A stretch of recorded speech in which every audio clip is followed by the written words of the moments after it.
Well, we were supposed to have a special guest, but shit happens. So we're here. We'll always be here. Get ready. We're coming right back at you.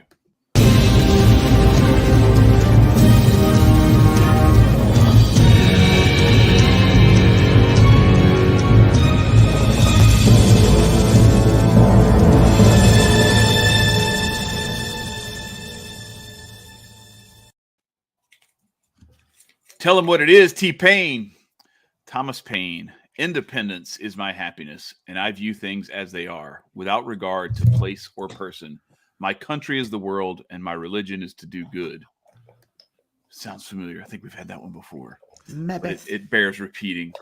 Well, we were supposed to have one of the Calexit guys on to talk about California secession, but Marcus seems to have not worked out. Yeah, I've been trying to get a hold of Marcus Ruiz Evans, and who is my contact for Jason, and I haven't been able to get a hold of Marcus, so I don't know what happened, but he didn't show up. So hey, shit happens, fam. Shit happens. Yeah. So hopefully, Jason, if you're watching, right. If you're one of our loyal fans, if you get the message, where you at? Show up. We're ready to talk with you. We got some people in our audience, especially who have some pointed questions for like how all that stuff, and we had some too. How all this stuff is going to work. I love the idea of everything breaking up into smaller and smaller pieces, but I really wanted to have that conversation, but we can't have that with him, but we can have some sort of conversation with each other. Absolutely. So here we are. Let's wing it, Aquarian Anarchy style. How y'all been, fellas? I've been busy. I've been getting my garden together. Amber and I went out today and cleared the garden. For those of you who are serious about trying to make the government irrelevant in your life, feeding yourself is going to be one of the primary ways that you can do that. So I strongly suggest you get a garden. We cleared ours out today because we generally let things just kind of die in there because they feed the garden. So we went through, stomped everything down. I'm getting ready to buy a new tiller, and that's going to be where my energies, if you will, are going to be focused for a while. Just came out of I don't know if everybody knew this or not, but I got a new job. I'm not going to tell who with, but got a new job. It was so far so good. It's pays pretty good, and I'm out of training now and a little scared going into that, so I've been prepared. Also been working. Don't get off the sidewalks. Marcus is driving now. Right. Yeah. Off the phone lines anyway. Yeah, I know.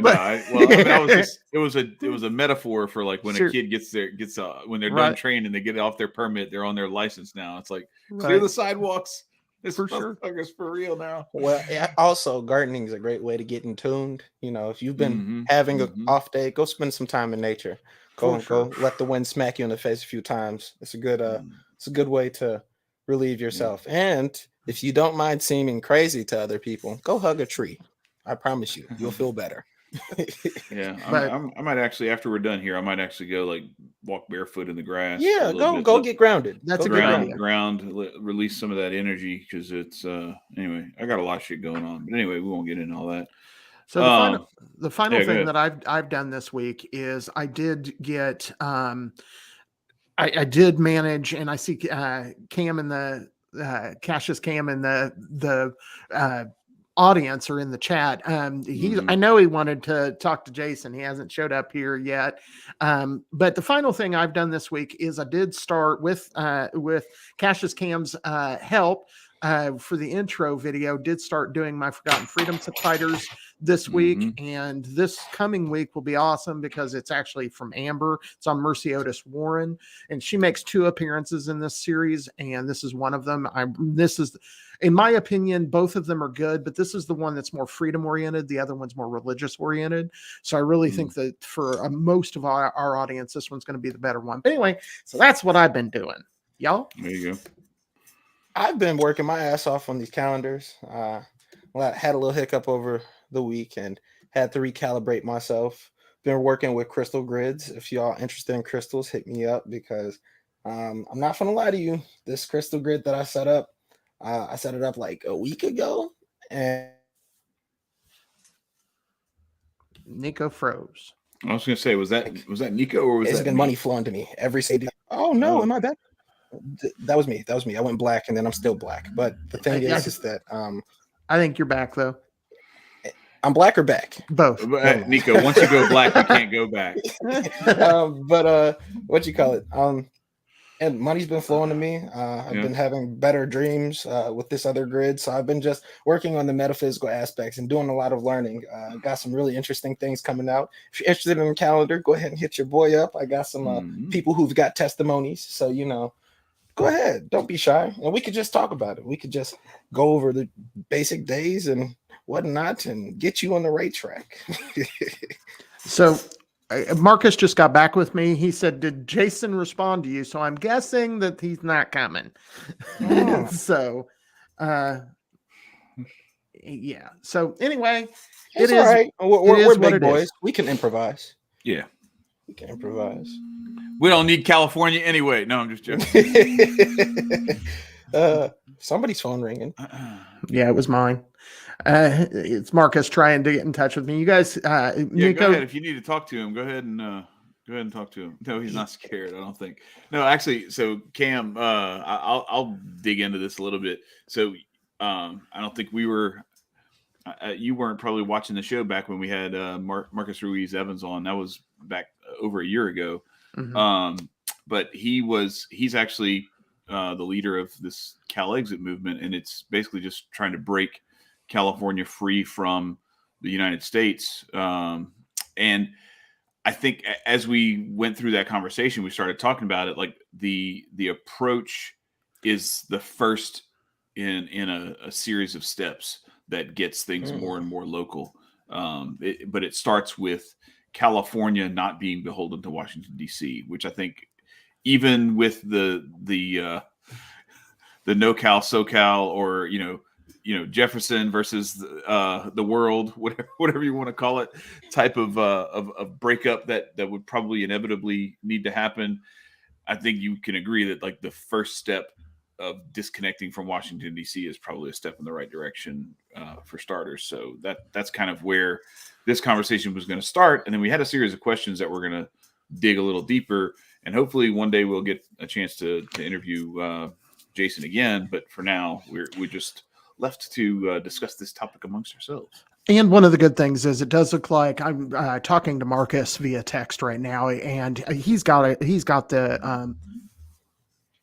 coming, and he will be here in 5 minutes. Jason is? No, Marcus is. Marcus is. Oh, okay. So we'll get Marcus, and I'm good with that.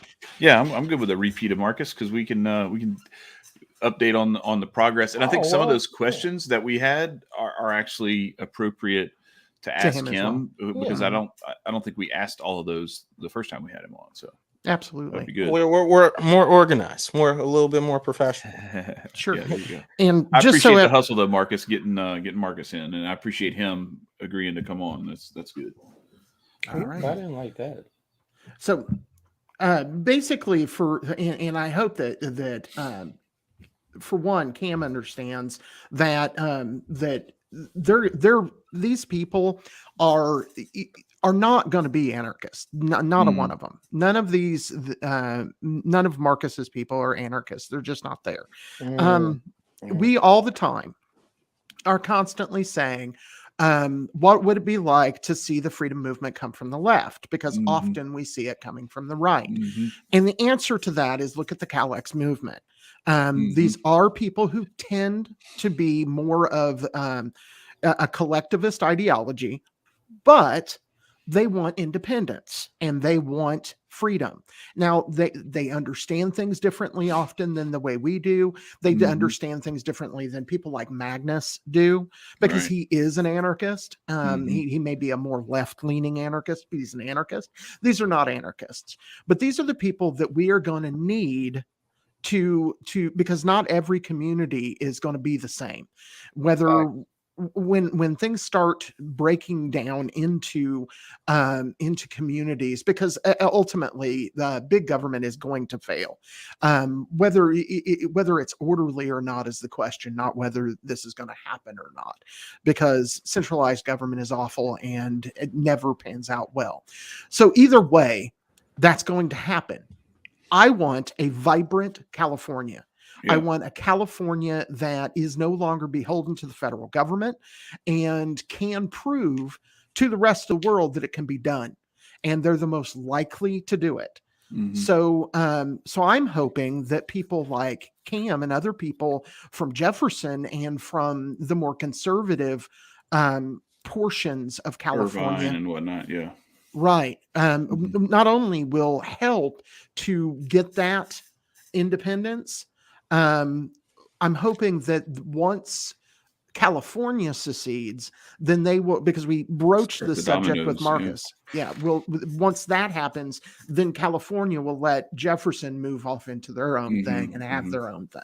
Well, I was going to say, I think that the best way to kind of describe this as you step back and zoom out a little bit is, as bad as Washington D.C. is, and as much as I don't want these people having the say that they do over what we do here in America, right?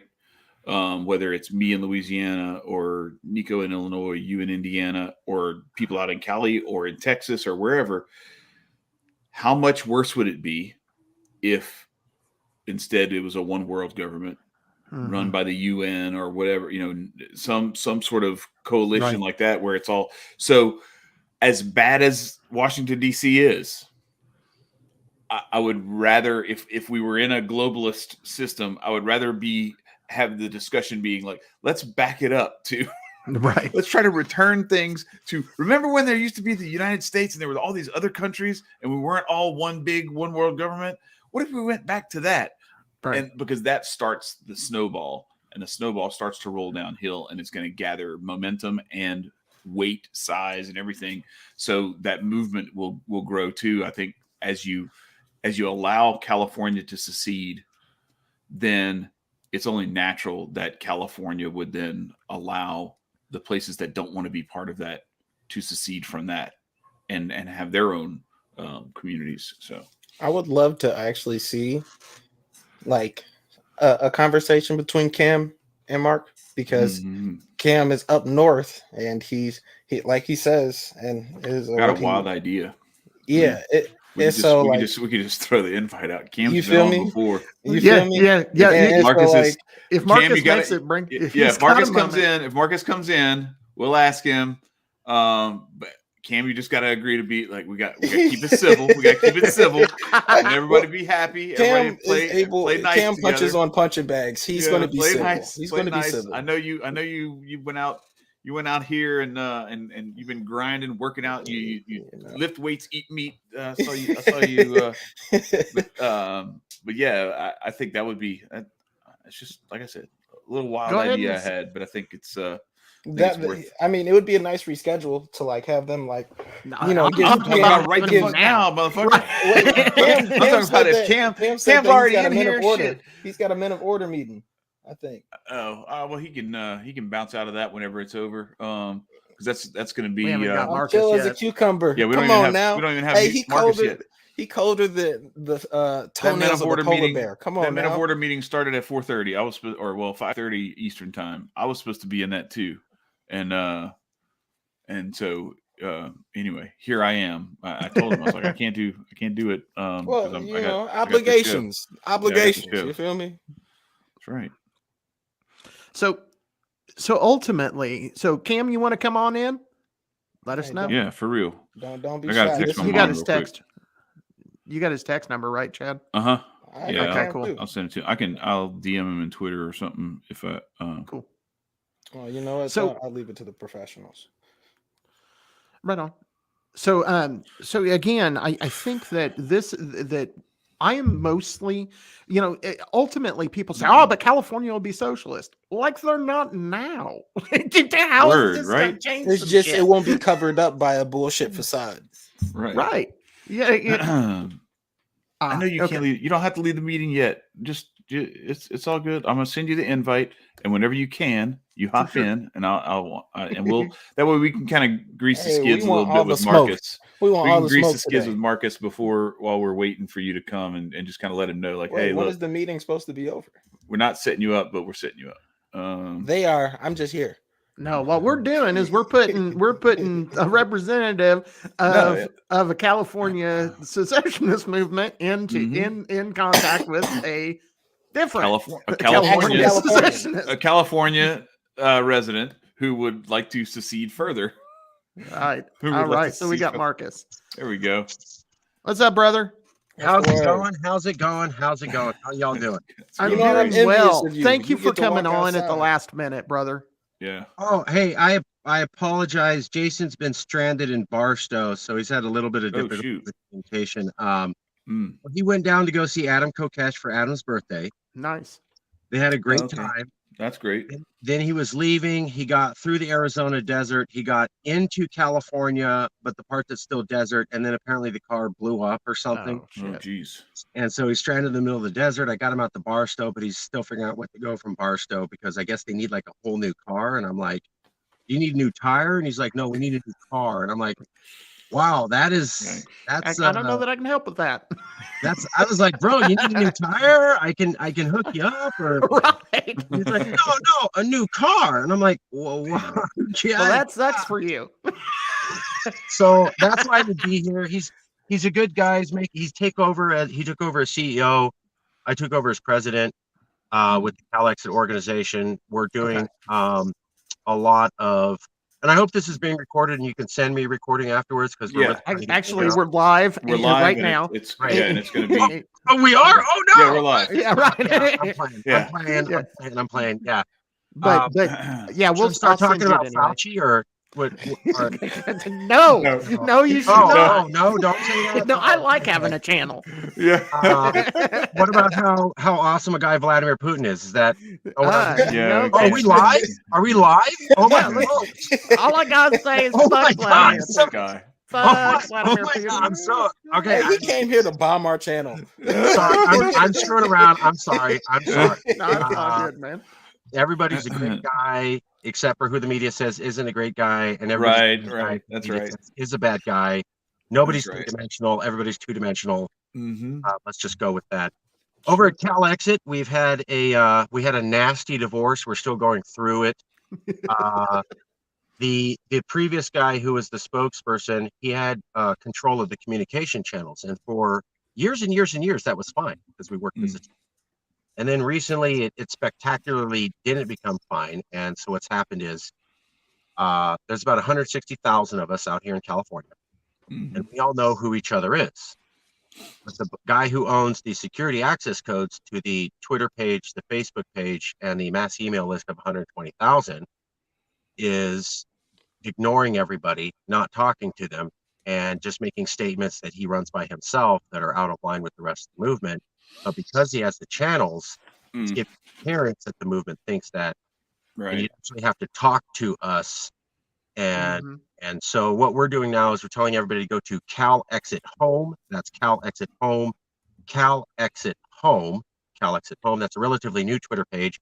That's the 160,000 of us that have been able to make contact with each other independent from our mainstream channels and say, hey, we know who each other is. We know what we're about. We know that this guy's putting out messages that are racist and xenophobic and homophobic and Putin apologist, and that we don't agree with those at all. But you know, it's a fascinating time where we live in, where people have this 1990s sense of ownership, and yet we live in a time of social media and virtual reality where you can have a brand and you can be making money off that, and you can have millions of people know that, but you may not necessarily be commercially linked to that brand.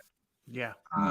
And so when people are like, well, just get a lawyer and just sue, and I go, it's a little bit murky when you build something up as a team and everybody's associated with it, and you get incorporation in 501c3 because it was an activist group.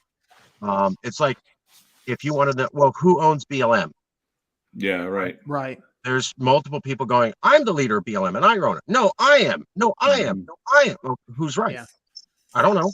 I'm sure someone's right, but I don't know. And that's what we're going through now is somebody has the channels, they're able to hold us up, but they're not us. So if you go to the Yes California Facebook or Twitter page, or you've been getting mass emails, you've probably been hearing some outlandish stuff like Kyle Rittenhouse is a great guy and everybody in California supports that decision, or Vladimir Putin's an awesome dude, or I think that what's happening to Ukraine is awesome, and all those are straight up lies. But it's hard to get that out without the personal connections. I only have like this people that actually know me, and I can talk to them face to face and correct misinformation.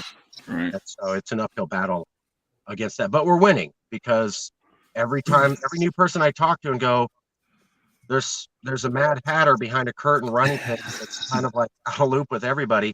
People know, and so he's slowly losing people, and it's getting peeled. But because war of attrition, it's just taking some time. So we're still in the game. We actually think that Calexit's going to go really big in midterms. We think that the Republicans are going to win in midterms. And Really? Yeah, we think Republicans are going to sweep the Senate back, and they might take the House during midterms. I've escalated that's even more likely. So I think we're going to go into a recession specifically because of the policies of Joe Biden. I think that a recession always equals the party in power is wrong. That's just the way American voters, whether that's true or not. Joe Biden was already underwater and about as popular as Joe Biden. So was Kamala Harris. The Democrats arguably way less popular than he is. They're polling worse than Trump going into midterms. Then you had the Afghanistan debacle. The gas prices are up. Stagflation, which is a stagnant economy plus inflation, last seen since Jimmy Carter. Haven't seen under Biden. They're even talking about Biden might be the new Carter because of that. So you look at a stagnant economy, rising gas prices, inflation, horrible military performance, horrible unpopular war. Plus, there's all the little things like Trump had kids in cages. Well, guess what? Biden's doing the exact same thing. Yes. Yeah. He just moved the cages. New York Times has admitted that. They even had a headline going, Democrats used to care about Latin kids in cages in concentration. Now they don't. Like literally, the New York Times, which is not Fox News. Yeah, they just changed the names. It's like when I was in college and they changed the name of a dormitory to a residence hall. I was like, it's still the same shitty plaster wall room with like rubber mattresses that's 4x4. So it still sucks. You changing the name doesn't make it's lipstick on a pig at that point. It's fancy. I think they call them containers. Jen Psaki goes, they're not concentration camp, they're containers. Like, that sounds worse. Putting kids in containers is not better. Is it a Rubbermaid bin or something? What they did was they literally kept the cages with the cyclone fencing and the concrete floors, and they put like green plastic strips woven into the cyclone fence so that it looks a little bit more green, like a little bit more natural. But it's still the same cyclone fence. Green is the wave. That's literally what they did. And they go, see how it's different? And it's like, okay, well, you tore down the plastic sheets and you put up cyclone fencing with little plastic strips, so it looks a little bit nice, like an upscale country club. But that's still a cement floor. That's still not proper bedding. You're still not kids in cages. Well, and they don't get access to medical care. They don't get access to reporters. They don't get access to their own lawyers, and they're put in concentrated conditions at the same time that CDC was saying social distancing in order to not exacerbate the coronavirus pandemic. And the interesting thing is, like, look, these people are in America, and you're having guards go in there who live in America, and you're keeping concentrated conditions, so you're getting super COVID spreading events. While you may think you're isolated, those guards are citizens. So they go into the camp, get exposed, and come right back out into America and expose us. And I go, so you're doing the total opposite, Joe Biden, Kamala Harris, in policy of what you're telling the actual American people to do personally. Sure. And you call that government. Sick. Yeah. So, at Calexit, we're like, this is good for us because Californians flipped out when Trump won. We had 32% of the population saying, let's secede today. They weren't saying, let's talk about it. Upset. It was a solid 32% according to Reuters Ipsos and Stanford Hoover Institute in February 2017. 1/3 of 40 million people said, I mean today. And then there was an additional 15.5% that said, I'm open to it, but I'm not sure. And what I always tell people is, like, we're talking about secession. That's significant numbers.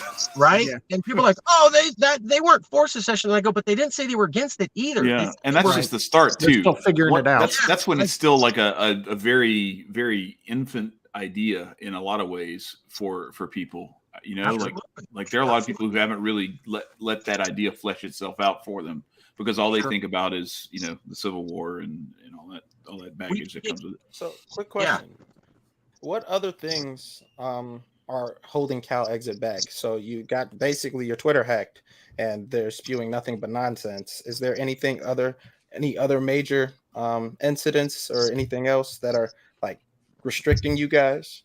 That's a great question. Thank you very much, Nicco. That's a great question. We got really big in December 2016 and January 2017. Trump was president. Trump's bad. The legislature of California, the entire government of California issued a joint statement where they said, we woke up today realizing that America's a foreign country. So, none of those people backed Calexit, but I got to tell you, when you have every single elected official in Sacramento sign their name to a statement that says America's a foreign country, that's kind of significant. Yeah, for sure. A lot of people don't do that. That's kind of a big move. And they go, oh, you're saying Calexit? And I go, every elected official just said America's a foreign land. What are you talking about? Right. But That's to the answer elected Nicco, official saying that. yeah, but Nicco, to answer your question, so things were great. Rachel Maddow was like, join this movement. I got on Rachel Maddow, not as an interview, but just my face, joining this movement. And then all of a sudden it was Putin hacked the election around February. And I challenge everybody, look at the narrative on Calexit, look at December 2016, look at January 2017, look at how they're talking about us, and then compare that to February, March 2017. And you're going to see a very stark contrast. Like, these guys are cool, these guys are cool, these guys are cool. Nope, they're Putin puppets, all of them, everybody. Like, wow. I have people today who still think I'm a Russian spy. So there's no evidence of that. I've been cleared by 3 separate investigations. No one cares. They still think, well, the evidence is coming. So it was being accused of being Russian spies. People saw Putin hack the election. Californians definitely believe that. They still today, they think America didn't vote for Putin. The Russians literally hacked the computers and switched votes, or somehow changed everybody's mind. And a bunch of people who were going to vote for Hillary got brainwashed by Facebook ads and suddenly voted for Trump instead. Or they literally switched the voting. That's what people out here think. So we inadvertently got caught up in that. Because we'd gone to a conference like 6 months before when no one cared. And then it was, well, you guys must have some connection to them. So you must all be paid for by Vladimir Putin, and you must be part of a plot to destabilize America and take down America and destroy it. We had about 240,000 people on the mass email list. Okay, December 2016, January 2017. That shrunk to 120,000, which we have today, in 1 month after the Putin story came in. So Facebook stalled out our things. We were climbing at like 45,000. We were going to get bigger than the California Democratic Party on Facebook. Not joking. The Democratic Party runs California. We were in line to have our Facebook page be bigger than them. That's crazy. At the height of it. But it was frozen, so we couldn't grow anymore. And then the Vladimir Putin rumors came out, and then we lost half of our membership. And then I spent most of 2017 and 2018 taking phone calls where I was asked, are you a spy? Are you taking money from Putin? Why do you hate America? Is this a secret plot to destroy the USA? And I go, well, if it's a secret plot, then I'm pretty good at it, because I wrote a book in 2011 saying how I wanted California to be independent. I got an article across California in 2013. So Vladimir Putin is a great planner, because he got to me 7 years before any of you ever heard of this, and was below the radar, and got me to write my book for me, and got California newspapers to write about my idea, all so that secretly 7 years later, the thing plops up on you. And I'm saying it that way because it sounds silly, and I can tell you guys how silly that is. But even when I said it that way, people would go, I knew it. That's how California. Sure. I knew it. Yeah, it says, I mean, seriously, I would jokingly explain this, hoping they would get that, and they go, "Yep, seems like something Putin would do." 7 years in the past, he would start having someone write your book for you so that he could lay a secret plot to rip apart America because the guy's a super brilliant genius. He's been planning it since diapers. Bro, this is what people told me, right? So even today, we got investigated by the Robert Mueller investigation, the Senate Oh my Select God, are you Intelligence serious? Committee, the House Select Intelligence Committee, and the California Fair Political Practices Commission. 4 separate committees. Guess what they found on us? Nada. Nothing. Nothing. Right. Nothing at all. But I had to go That's through crazy. 2 years of everybody saying, "You're going down. I'm not going to talk to you. I'm sure you're going to prison. I'm sure it's going to happen." And I go, "Well, where's the evidence?" And they go, Mhm. "It's coming." That was the answer. Was always, I would go, because you know me, Marcus especially, you know me. I'm very big on citations, and I go, "Where's the evidence? You're saying it's about me. Where's the proof?" And people go, "Well, I got secret proof," and I would always say, "Post it to Twitter." They would call me up and go, "I got the secret evidence, and I'm going to release it." And I go, "Release it, because you don't have anything. Release it. Post it. Right. Don't call the FBI. Don't call the police. Post it up to the world. Let everybody know what you got on me." I did that 8 or 9 times. Right. Guess how many people posted stuff that they said they had on me? I'm going to go with 0 again. Yeah. Zero You guys and a get the half. pattern. So Yeah. you just make accusations. You make accusations. He's bad. Must be true. And I'm diligent, right? So after I got cleared by those 4 investigations, I downloaded the reports, downloaded the exact section where they cleared our name and the page number and all the citations, packaged it up into an email going, date, investigation, Senate Select Intelligence Committee, all the proper citations. Here's where they talk about us. Here's the page number. Here's the reference. And I sent it to the 35 separate reporters who suggested that we were paid for by Vladimir Putin. I said, "Can you at least print an update?" I'm not saying take the article down. You can take the article down where you slander us. Can you at and least say where they said this? Can Right. you at least say, "Hey, turns out 2 years later, there was nothing to it. And here's all the links." Guess how many reporters of the 35 that slandered us actually bothered to respond to my email saying, "Can you produce an update?" Guess how many? Settle. Is it 0 again? Oh, damn. But wait, all right. So I have a question though. So like, if y'all were part of this big secret plot to like overthrow an election and like ruin, I was told last year that it is impossible to undermine or influence elections. So how did you do that? I was given $1 million 7 years ago and a book transfer. That's all it takes. Okay. All right. Yeah, I was given but seven- It's the I was compound given- interest on that $1 million. So I mean, That's I'm the not. trick. I guess I'll get just it. out Yeah. myself because I'm sure the CIA is not watching this. So Vlad came over. We're homies. We go way back. I said, I got some Cali bud, and he's like, "I'll be right over, comrade." And he came over to my place. Everybody And got I him all smoked a day. fat joint, and he's like, bro, look. America and I no get along so well, bro. So I think I'm going to collapse country. You want to work with me on it? I'm like, hell yeah, let's do this. That's what I'm about. I got family in the Marine Corps, the Navy. My stepdad's in the Air Force. My dad was in the military, in the Army during Vietnam. My uncle was in Marines during Vietnam. My grandfather was in the Navy during World War II. But my plan was destroy America because that's what I'm about. Right. I mean, you grew up in a pro-military family. You're like, fuck yeah, oops. Yeah, it's okay. Like, Dude, let's get it dude, done. fuck is not going to be what we takes said them no. down. I'm sorry. I just get worked up. It's okay. That's my own dad. All right. My Mhm. own dad, who's a military vet, and I respect the veterans. He called me over to his house once, and he just watched Rachel Maddow. And we had an hour-long talk about how, and he literally looked me in the Did you face. tell him not to watch that guy? That guy, this guy. You're I'm not doing hilarious. that. I still have to report back to California. Rachel Maddow is a woman. She identifies as a woman, and I have always seen her that way. In no way did I find Marcus's joke amusing or funny. Right. You have all the respect in the world for I am Rachel not Maddow. laughing. Yeah. I thought that was horribly offensive, Right, and for I sure. was Oh, personally damn. You disgusted. can't have your own feelings? Is that It's messes just my up everything genuine in the feeling. political? I am offended by your joke. Look, That's man. why I'm Hey, hiding my face because it's tears. The she best ruined way her to. name. She lied about it. Screw her. Yeah. I'm not going to do whatever, but yeah, she lied about it. So my dad looked at me, he had tears in his eyes, and he's like, "Are you a rebel?"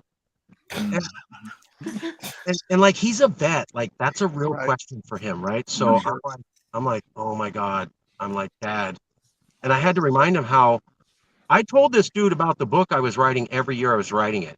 And I go, remember that book I told you I was writing 7 years ago? Got her done. 5 years ago? Remember how I walked you through? And he's like, oh, yeah, something vaguely. And I'm like, this is why I told you what I was doing before we went big. So when people lied about me, you could at least go, no, my son told me about that. So I had to walk him through. It was an hour. Dude, that's pretty rough when you're telling your veteran father that you're not an enemy of the state and that you just want to be independent. You don't hate anybody or want anybody hurt. Sure. Look, being an enemy of the state is kind of how America happened.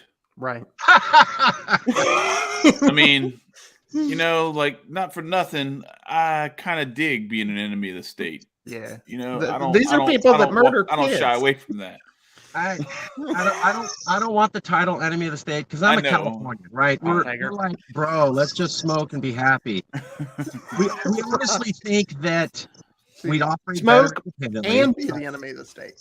There's just no hate. I mean, the Calic people are like, you must hate America. And I go, you got the wrong idea about Californians. We're not really about hate. We're about like good times. And y'all are the centric of like good times. Like yes, yes. I mean, so I'm like, they're going, what motivates you must be some hate of America. And I go, no, what motivates us is love of California.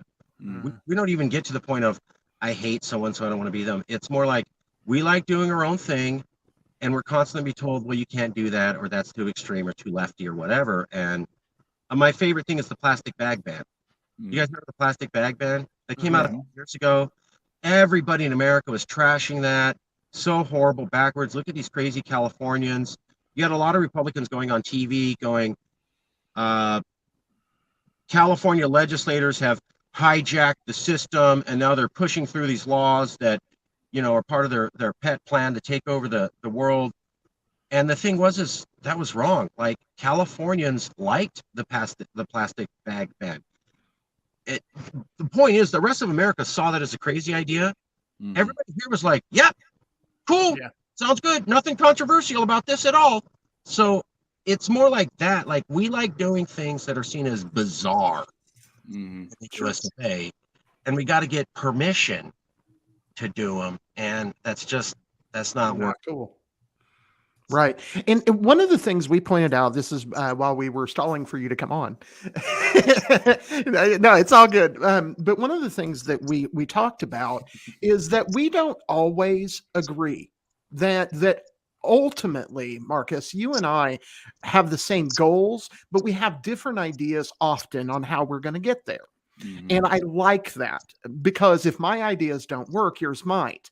And so it is nice seeing what you're proposing grow. And the reason is because I ultimately want to be sovereign in my own property. I want to be my own sovereign country on my property, be recognized, be friendly to all my neighbors. I might get organized with my immediate community. I want to get there. That's the world I want to live in. We don't live in that world right now. Chad had mentioned that we live in a world where we're moving towards people like Charles Schwab being in charge of everybody's lives. And that's the wrong direction. Not Charles Schwab, that other guy. Who's like his cousin Charles or something. Schwab. Yeah, the other one. We won't say his name either, though. Yeah, that's why Charles Schwab. Santa's nephew or whatever. Right. Yeah, that for guy. Sure. Yeah, but we're going to call him Charles Schwab, the investment guy, because I like having a channel. So Charles Schwab is not the direction we want to see. And your direction when California, because California is the most, we covered this the last time you were on here, is the most likely to succeed successfully. And I want to see that because then Texas will get jiggy, and then New Hampshire will get jiggy, and then eventually I can possibly get to Indiana getting jiggy because this has to be proven. People have to see that it will work. And if California proves that it will work, others will follow. And we will get, hopefully in my lifetime, but definitely in my children's lifetime, to a world much closer to what I would like to see as opposed to psychopaths. So, Yeah. To back up what you're saying, there was a conference with the Texas secessionists, the New Hampshire secessionists, and the Calexit group, us, the actual real Calexit movement. We attended that conference last year, and we just attended it again this year. That's on the Yes California YouTube channel. It's also on my personal YouTube channel, Marcus Ruiz Evans. That's Marcus Ruiz Evans on YouTube. You can see where the top 3 largest secession movements in America have had 2 annual conferences. Texas, New Hampshire, California.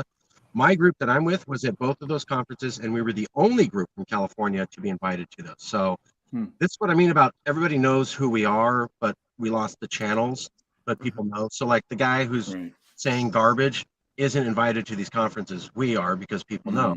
So Calexit was there. We were representing California. And what's interesting is for the first time since 1861, you had multiple states pursuing legal avenues for secession. Now, obviously, the Civil War, bad, wrong, sure.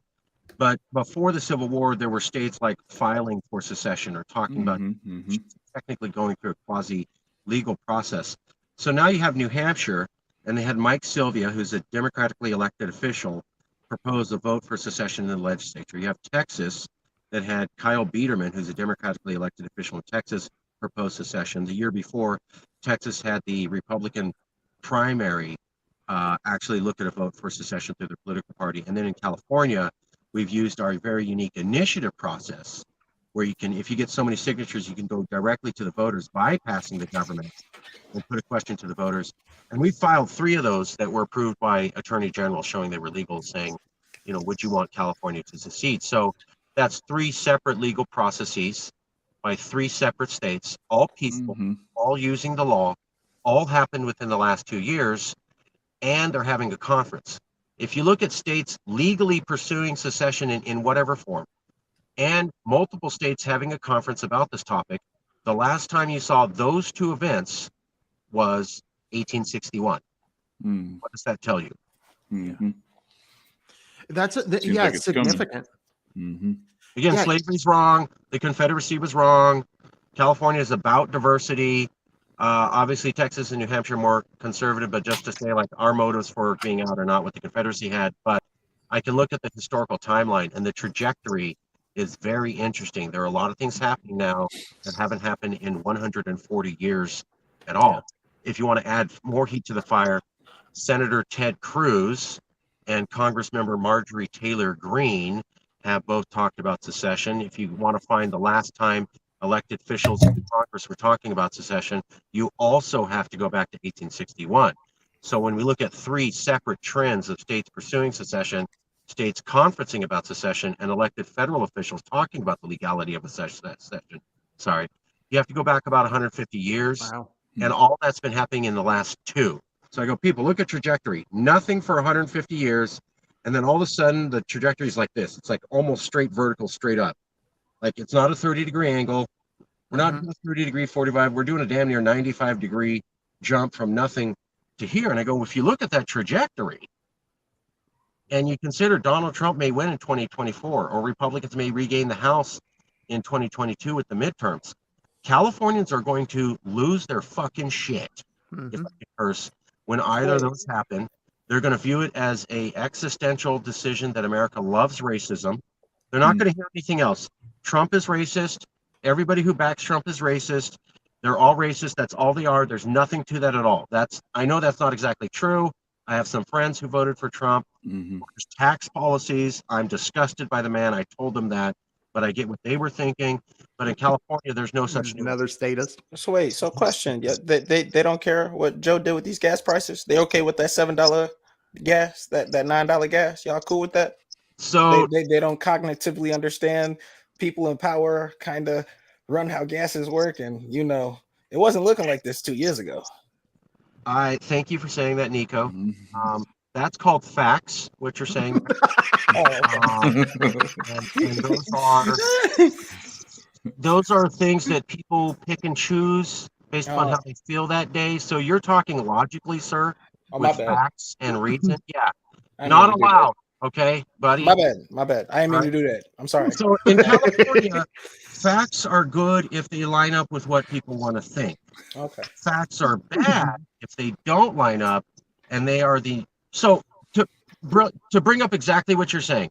I talked to one of my liberal friends yesterday, and most of California is liberal, and I get it, and I love this place, even though I'm an ex-Republican. I left with Romney, not Trump, way before Trump came on. But I was explaining to him, like, do you see how Joe Biden, do you see how basically embargoing Russia and cutting off gas sales to Russia raises the price of the amount of petroleum coming out, which raises the price of petroleum globally, and talks of more embargoes encourage even more fear of a shortage of gas into the future, and so that it continues to raise prices. Additionally, gas prices were going up in November of last year, way before anybody knew this invasion. And the response from my friend is literally what the LA Times said today. So there's an LA Times article out today saying the exact same thing my friend said to me last night. Oh, that's all what Putin said. Wow. There, that's your counterpoint. So there you go, Nicco. You may have facts. What makes that credible? Like, when did we ever get that statement from Putin? I would have a lot more respect if the response was, you don't think the trillions of dollars that were printed in 2020 under Trump and a Republican Congress was a contributing factor to this? Like, I'd have more respect for that, because let's face it, like, there's blood on everybody's hands when it comes to the gas prices fiasco. Not mine. Like, it's, well, I mean, I'm talking about the both sides of the aisle, you know, politically. Like, there's a lot of money that was printed, and that stuff, you can't have all that extra money in the money supply and have prices not go up. And so that stuff was going to happen, and you had this huge cutoff. You had people capping wells. You had all this stuff in the Permian Basin where they just stopped either exploration, or they shut off, you know, a lot of the spigots, basically, where some of this transport of oil was either shut off or cut back, you know, big time curtailments. When you have that, then what happens is, as the price starts to come back, because the demand is still there, and the demand starts to increase as people got back on the road again and everybody wasn't working from home anymore, and you don't have the supply there, naturally the price is going to start to rise, and you have all this money that you printed that's going to make it rise even more. And now people are going to go and they're going to start doing some more exploration. They're going to uncap some of this stuff. You're going to start to see some of this stuff become more readily available. But you're so far behind the curve that this stuff has gotten out of control. So I would have more respect if they had like a little bit of a nuanced understanding of like how that supply chain works and how the money supply had a huge impact on it, than just saying that's what Putin would say. So there's the channels conservatives watch, and there's the channels liberals watch, and they never watch the other channels. They literally parrot whatever their stations say as the absolute truth. And I'm more harsh on liberals because I know them and I live in California, but conservatives do the same thing too. Yeah. I work in climate change. There's a lot of truth to climate change that conservatives won't admit. But For sure, gas prices, and liberals are saying everything that you're saying. Like, what you'll hear is literally Joe Biden go, people are saying I held up gas prices with my policies earlier. That's not true. People are saying that, you know, the stimulus checks increased inflation. That's not true. And you'll hear everybody else parrot it on the TV news. So that's the point, is they'll just go, people are saying this. That's not true. That's the whole discussion. There's no charts. They don't go over data.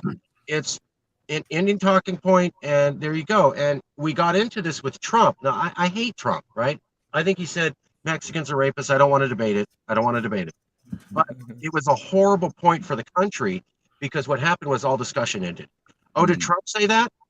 Oh, then it's a stupid idea. I don't need to discuss it at all. I don't need to look at it.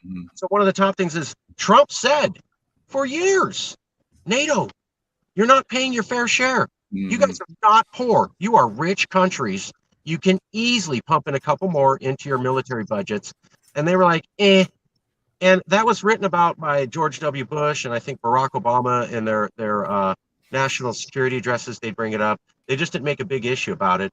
Trump does. He's an a-hole who hates the alliance.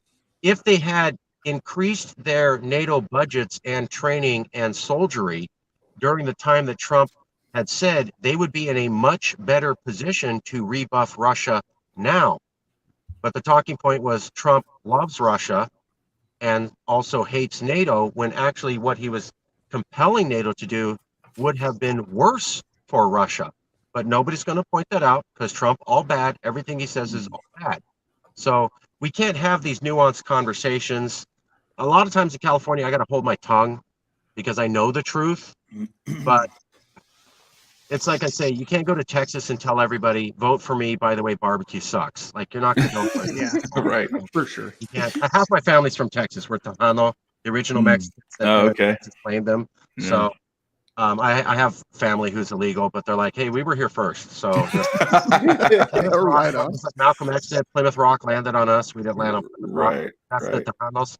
But anyways, there's certain things you can't go around in California and say. Like, you can't say, I don't think climate change is real. Even if you do, you don't say that if you're planning on going. Like, it's just there's a regional climate. That's crazy. So Like, yeah. So like, it's just an all one track mind. Like nobody is like even open. I'm sure there's stuff like that in Chicago, Nicco. Yeah, there's got to be stuff like that in Chicago where like you can't. There's certain things you can't but the say thing is that like I can go to my homies, and some of them have much more of a conservative mindset. Granted, they're in the suburbs, and like we can like have discussions. Like my boy Jordan, like I chop it up with him, and like I don't hold my tongue. I don't hold my tongue for anything. And so like me and him are able to have that discourse. Yet there are some areas where I'm like, I'm gonna hold my tongue, because you know there's obviously areas of clicks, but like for like majority of California, if not like, I'm not saying all, but like he's saying a large portion of California, you're gonna have to do a secret knock on the door to be able to speak. Is what I'm saying. I don't have to knock on certain doors because I just know which genre I can, go into. Yeah, I think he's talking more about like from a political, like if you want to try to actually mobilize a political movement, you have to have the numbers, and to have the numbers, you have to like just kind of. It's unfortunate. I was actually talking. My wife had one of her cousins was over, and she actually works up in politics up in New York, and she was talking about how like some of this stuff is you have to. How much of it is theater, that like they'll ask a question and it's like there's like three answers to that question, and anything other than one of those three answers, like like she was saying that they were training her and she kept trying to actually answer the questions. They're like, I already gave you the answer. Why are you trying to answer it other than how I gave you the answer? This is like in her training. They're like, your answer is, I'm a daughter of immigrants, and then you go and you pivot into whatever you want to say after that, and you just like insert story here, right? And so, but she said it's like politics isn't what people think it is. Like people think that like that stuff is going on the way that we think about it in our heads, but that actually out there, like it is all this like 30-second bumper sticker, talking point, make people feel something, They're talking about the refugees that they, that hurts my heart to hear that.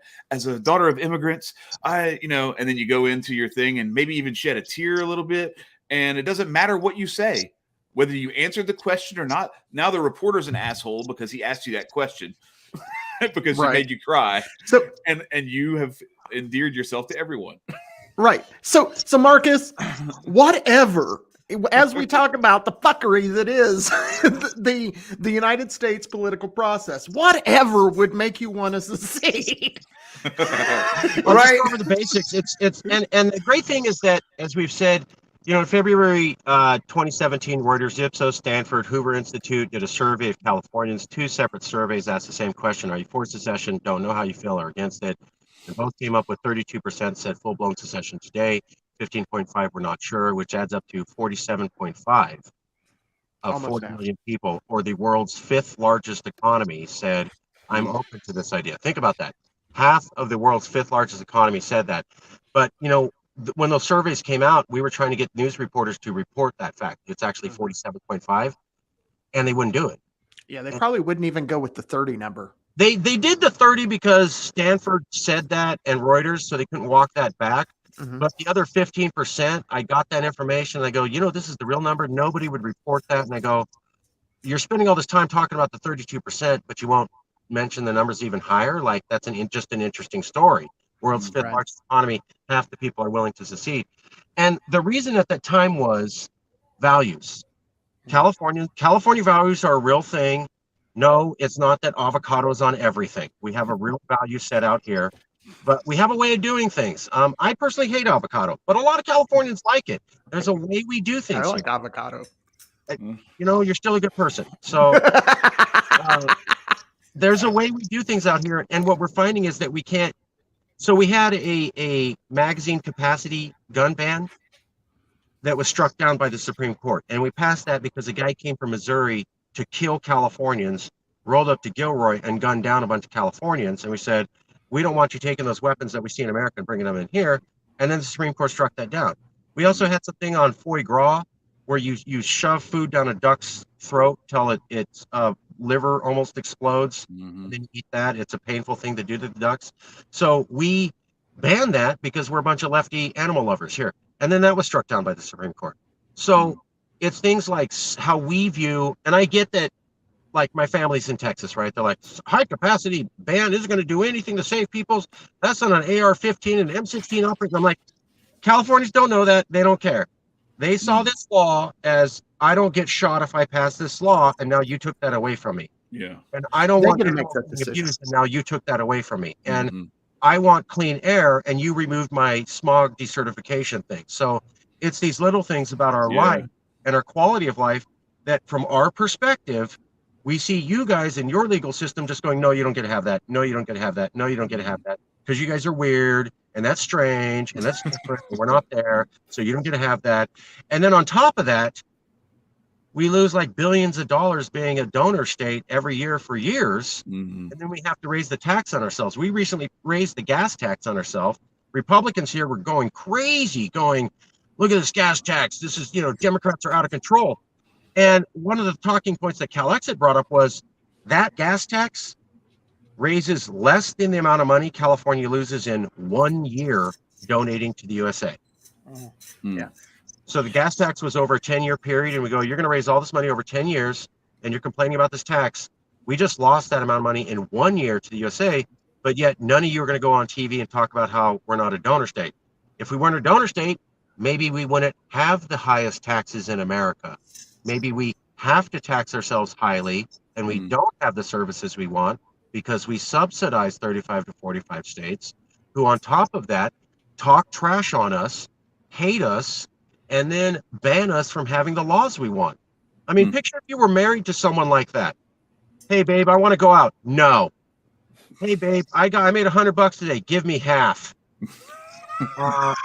Hey, babe, my car broke down. Remember how I gave you half yesterday? Can I get a little bit to buy some gas? No. Suffer. By the way, my girlfriends are coming over, and we're going to talk shit on you for half an hour. Don't say anything. For what it's worth, this sounds a lot like how I feel as just like a citizen, an individual citizen of the United States. For sure. You want to do that? You want to go to a store? Doesn't matter. You can't. We closed all the stores. Like, it's just, they do all this, and then it's like, but we're still going to take that chunk out of your ass every April 15th. Your kids can't go to school, but we're going to make you pay for it. We're in a very bad domestic relationship. And then we just like, can I have more, please? Yeah, Nicco's got it. Nicco, you're right. You're right. That's what we say. And I guess the difference is that we have agency. So you have millions of Americans spread across America who feel like you do, Chad, but they're not all combined in one state. In California, this sentiment is combined in one state with geographical boundaries, with political leaders who say we're already a nation state and have contacts to the leaders of China and Russia and India. So I would say the difference is that your cause is probably as legitimate, but we have the agency because the way our problems are grouped together. We have a national boundary. We have national recognition. We have a common sentiment. You have 40 million people locked up who roughly seem together. You have Mhm. the ability to financially become independent. Nobody says that California couldn't survive independent. Nobody.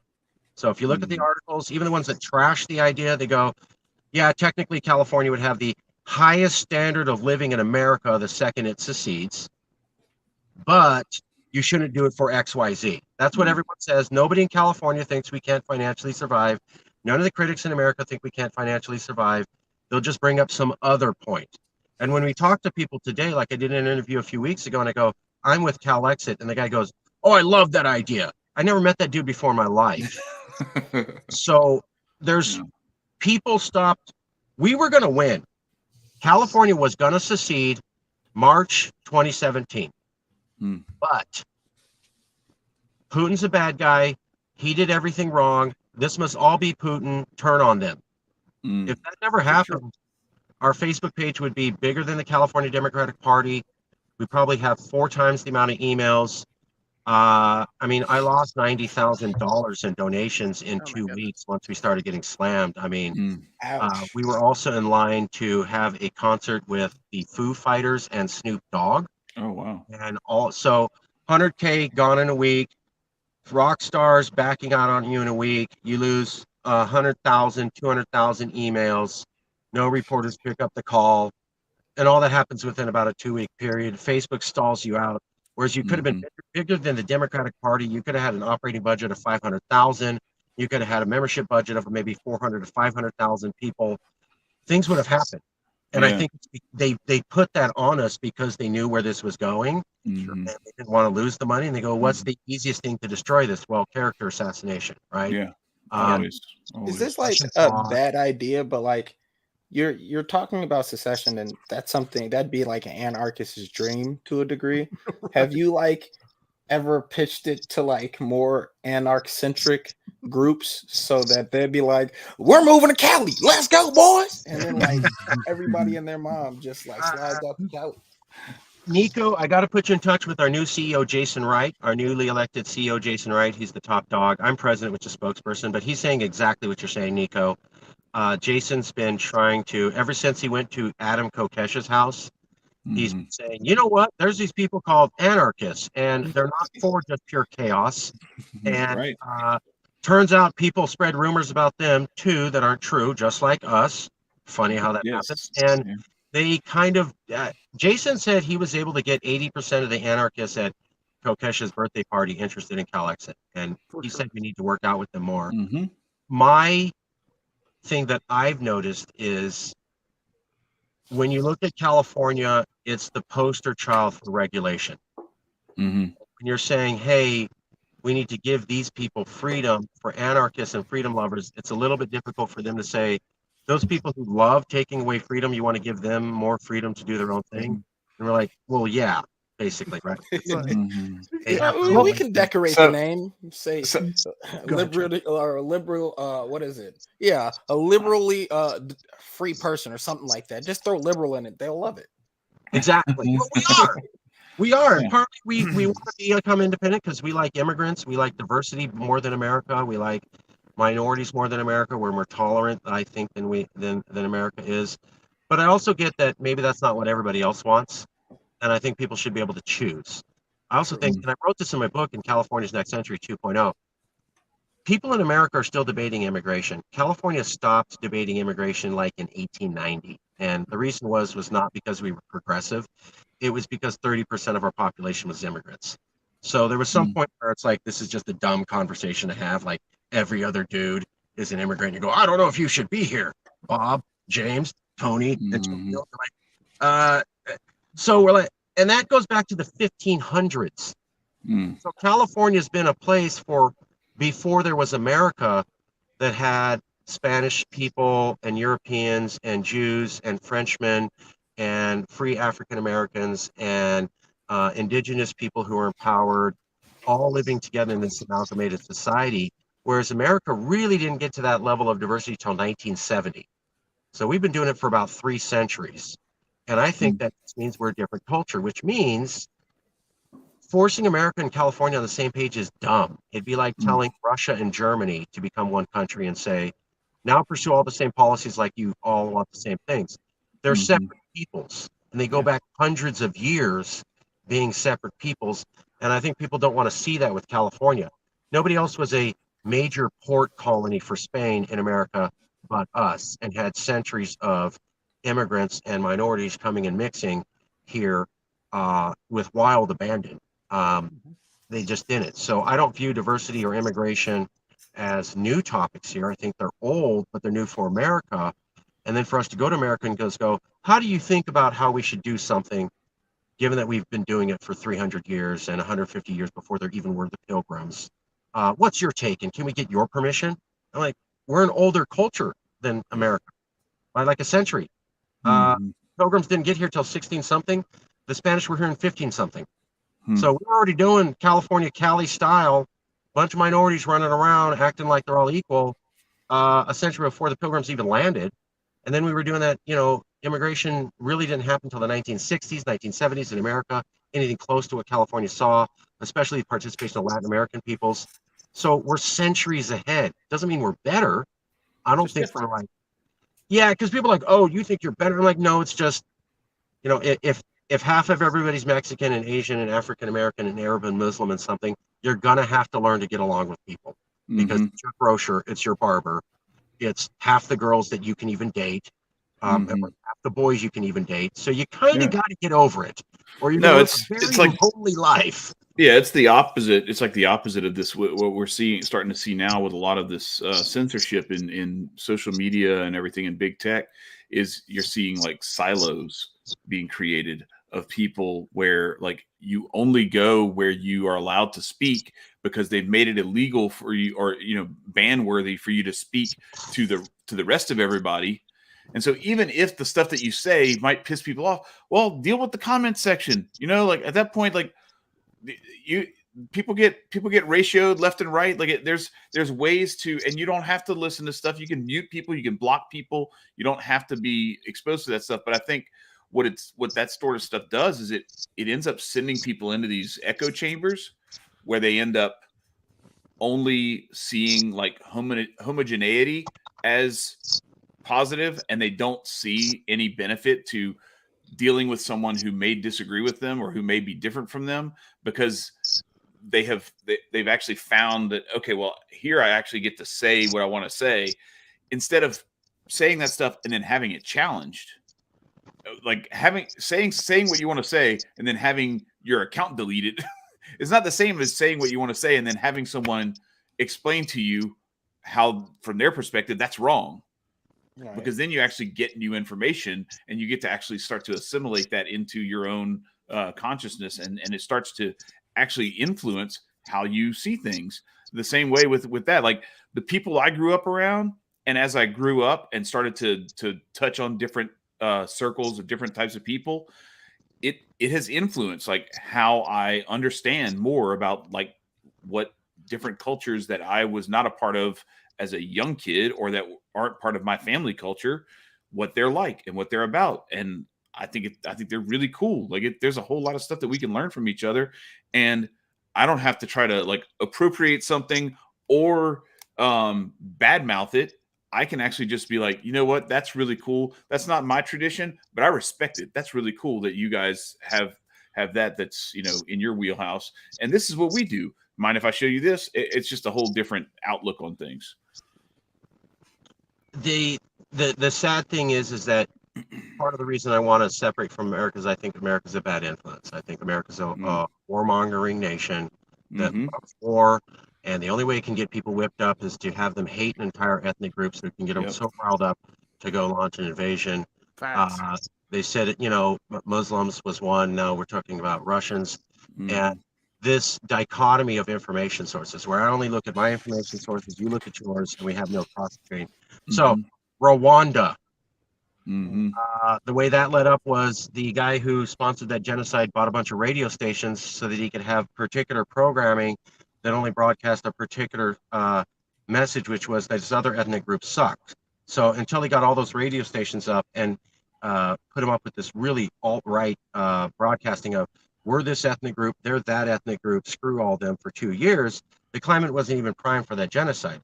ISIS and that the Yazidi, that little Kurdish ethnic group they tried to commit a genocide against, ISIS too had their own communication channels. No dissent was allowed. They had a very extreme particular perspective. Everybody had to follow that. They primed them up for 2 years, and then they too ended in genocide. Hitler, Nazi Germany. Obviously, Hitler was great at communication. The man was brilliant at communication. Horribly wicked, evil, but he was great at communication. So 2 years of Nazi propaganda, and then guess what? Now we're putting the Jews in camps. And now what I see is here in California, all Russians are bad. All of them. They're all bad. They must all be bad. They must love, Vladimir Putin is pure evil. He has no patriotism, and the Russian people must love that. And then now you see Facebook and Instagram have removed their hate speech policy temporarily, so that they really did. Yeah. So you can talk shit about Russians, but that's it. Right. You can ask, and this was reported by Reuters. You can ask for the death of Russians, the death of Russian soldiers, and the death of Vladimir Putin. I want to be very clear. If you were saying I want the death of Russian soldiers in Ukraine, that might be limited to war fighting. When you have to say I want the death of Russians, comma, the death of Russian soldiers, comma, the death of Vladimir Putin, comma, what you're saying is it's okay to wish death for an entire ethnic group and the soldiers and their leader. And we have to purposely remove the hate policy speech for Facebook and Instagram so that it is acceptable for Americans and Californians to wish death on an entire ethnic group. If you're asking me how that lines up with California values of acceptance of all ethnic groups and abhorrence of genocide, I don't know why Californians are doing this, but I know that it came from America. Well, one of the things that I think that because I agree with you completely, one of the things we need to be ahead of, when this goes both for the secessionist movement and for anarchists in general, and for anybody who really loves freedom, is that we need to get ahead of this shit. Because yes, people want to believe that we have the United States of the 1770s. That isn't where we are. We don't have the United States from the 1800s. We don't have the we have a United States. The United States from the 80s anymore. Right. You are correct. You are correct. We're not even united in the States. Right. So that's right. Right. And so when people have this nostalgic idea of what the United States is, we need to tear that shit down, because that's not the United States we live in. We live in a United States that has been funding bombing of Yemenis children. And I'm not talking about bombing Yemenis soldiers. I'm not talking about, oops, we hit a kid. No, they targeted with American-made bombs. They targeted several school buses with American-made bombs straight out of your pocket.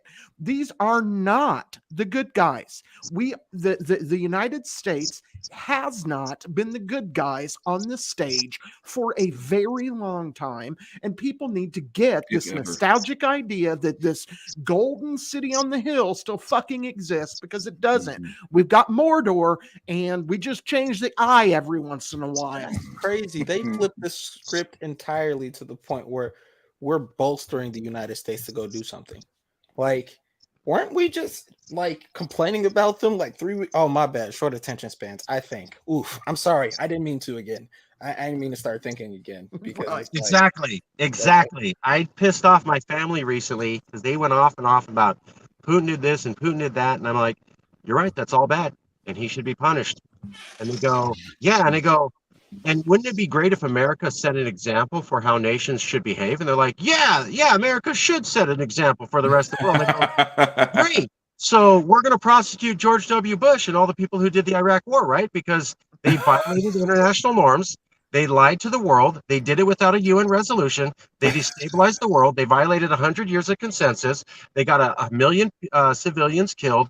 Nobody went to jail. And then they left uranium there and got American troops sick and died, and nobody's been held to account. So let's show the world that when we say Vladimir Putin needs to go to prison, we mean it, and we're going to hold our own people to account for doing the exact same thing, because that will show them that we're serious, we'll do it to ourselves, and we mean business.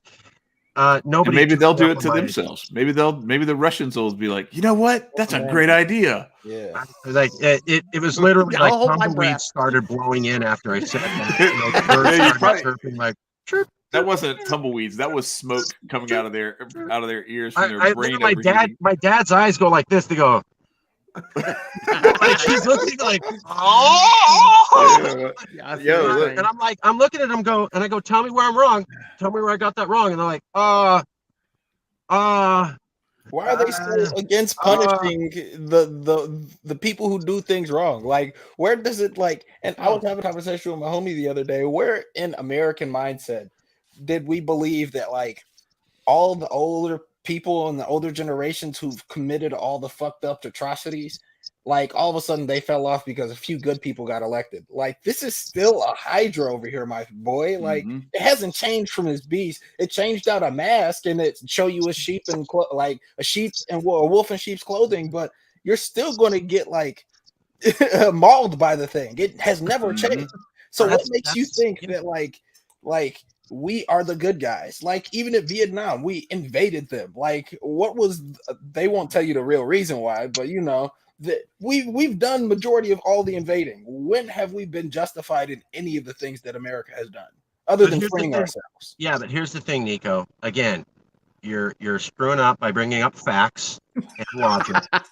We've already talked about this. Okay, this is the second time I have to talk to you about it. So I'm going to give you the response. I can give you the response. Yeah, stop. How many times have we told you to stop thinking for yourself? Hey, look, I'm a young black kid. I don't listen. Look, well, I'm going to give you the standard talking point. So everything you said, I heard Donald Trump say, so therefore what you said is all wrong. Shit. Oh, yeah. Does that make me a Donnie Trump lover? No. Oh, yes. And now you love Trump and you agree with everything he said because you repeated something he said. And he said, isn't Russia bad? He goes, well, America's done some bad stuff too. And for that, he was a horrible monster who sleeps with Vladimir Putin and takes his money. And there's no truth to that. And if you or I say that, we're automatically Trump lovers and we agree with everything he says. And nobody has to talk about what they're saying, even though like my Caucasian friends do not like it when I bring this up, but I'm like, why? Do you know why I'm here in California? Because America destabilized all of Latin America and there is no stable governments, which is why they're always collapsing. There's no good economy. People have to come up here. And that's why my family came up here. And my mom is, from Texas and pro USA. So she's like, that's not true. And my grandma's like, yeah, oh, true. And I read the foreign policy. Like, I know it's true. I know you don't. You know the one most successful Latin American country at this point, Brazil's all right. Costa Rica. Costa Rica, highest investment by American corporations. Yeah, there's a shock. Really good investment. Name the one country out of 31 in Latin America not invaded by America. Costa Rica. Is it Costa Rica? Costa Rica. Wow, isn't that weird? The one country you guys didn't invade is the one country that's the most stable, has no history of civil war or dictatorship, and you love investing money in. What an incredible chance coincidence. Well, I first of all, I want to bring this up just so that we're clear. You said we. I ain't do shit. I didn't do a goddamn thing. Fuck all that. because and Nicco made this they did that too. Yeah, they did that shit. I didn't do a goddamn thing. I've been sitting I make the in mistake my yard too. Look, that indoctrination has deep roots. And I say we. And they gonna watch these videos, and I say like all that weird shit. They gonna really think like I'm for them. Damn, like. Hey, you know what it's like. Chad's right. I got someone spreading rumors about me. It's cool. If you don't have someone saying you said something horrible and lying about you, you haven't lived. You haven't lived, buddy. You're not doing it right. You're not doing it right. You're not doing it right. It's a perfect time to be a troll right now. Like a troll, like it's a beautiful time to be a troll. So you absolutely right.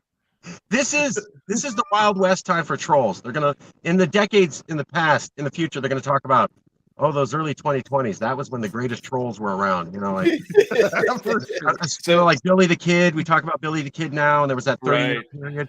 We're in the 30-year troll period where we haven't figured out how to deal with trolling, and it hasn't like blown up in our faces just yet. Although I feel it will, so it's somewhat funny. It's going to get not funny very soon. This is the trolling era. Mhm. Yeah. It's I think Trump's social media would have been Billy the Kid captured, knocked down. oh yeah, yeah. For sure. Oh, and just to back up, Chad, what you were saying about politics is not what people think it is, and you're told to say certain things. Mhm. Kamala Harris, Alexandria Ocasio-Cortez, Donald Trump, Bernie Sanders, all the same person. Oh, Oh, for they got sure. the same ghostwriter? They talk the same. Now Yeah. they have different Mhm. policies, but it's a slam, ha ha, stupid Yeah. idiot, got Right. you. Well, that was what the discussion was about. We were talking about how they were saying that it's not what you think it is. It's 70% of it or more is fundraising, and the rest of it, like the policy stuff, it's more about spin doctoring than it is even about policy. Because it really, and this is what's really funny, and this is a way you can really melt people's heads sometimes. I don't try to do this, but it just happens. When you try to explain to them, like, like there's like about a 5% difference maybe between like Donald Trump and Hillary Clinton. Like there's like, we're talking about like arguing on the margins. If you really want to see like something that's vastly different, you have to go to like Ron Paul, where he was like, take everybody home from all the bases all around the world. Yeah. Drastically slash the defense spending, and whatever is spent is on defense and not on all these imperialist wars all over the world, all of these invasions and destabilization efforts and everything. And oh, by the way, like slash the taxes to next to, if not nothing. Like that's like a radical on in a different universe from these other, the rest of the politicians. It's all like, well, I think the 39% marginal tax rate is the best. Well, you're evil because it should be 36.5. It's like, we're really like, this is where we are. Like this is the vast difference. The vast abyss between these two. Sure, and to be fair, it wasn't just Ron Paul that was different, because I want to give credit where credit is due. Mhm. Dennis Kucinich was also quite different. Yeah. Oh, And, yeah. And I also have to put out Cynthia McKinney as well. Yeah, absolutely. Ross These Perot. are Ross Perot was different. Mhm. And I would say that Ross Perot was closer than the other three we just named. Closer to the regular mainstream, politician yeah. than the other three. But Chad's right. What we need is different. So I want to kind of take this to a different angle. Why aren't you running for office, Marcus?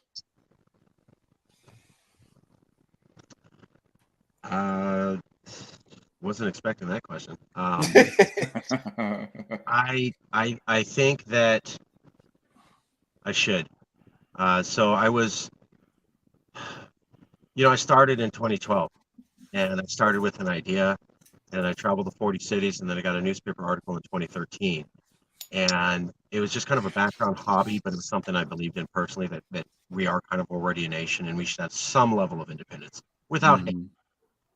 And, 2014, I met the other guy, and we built up an organization. And by 2015, we were up to 10,000 people.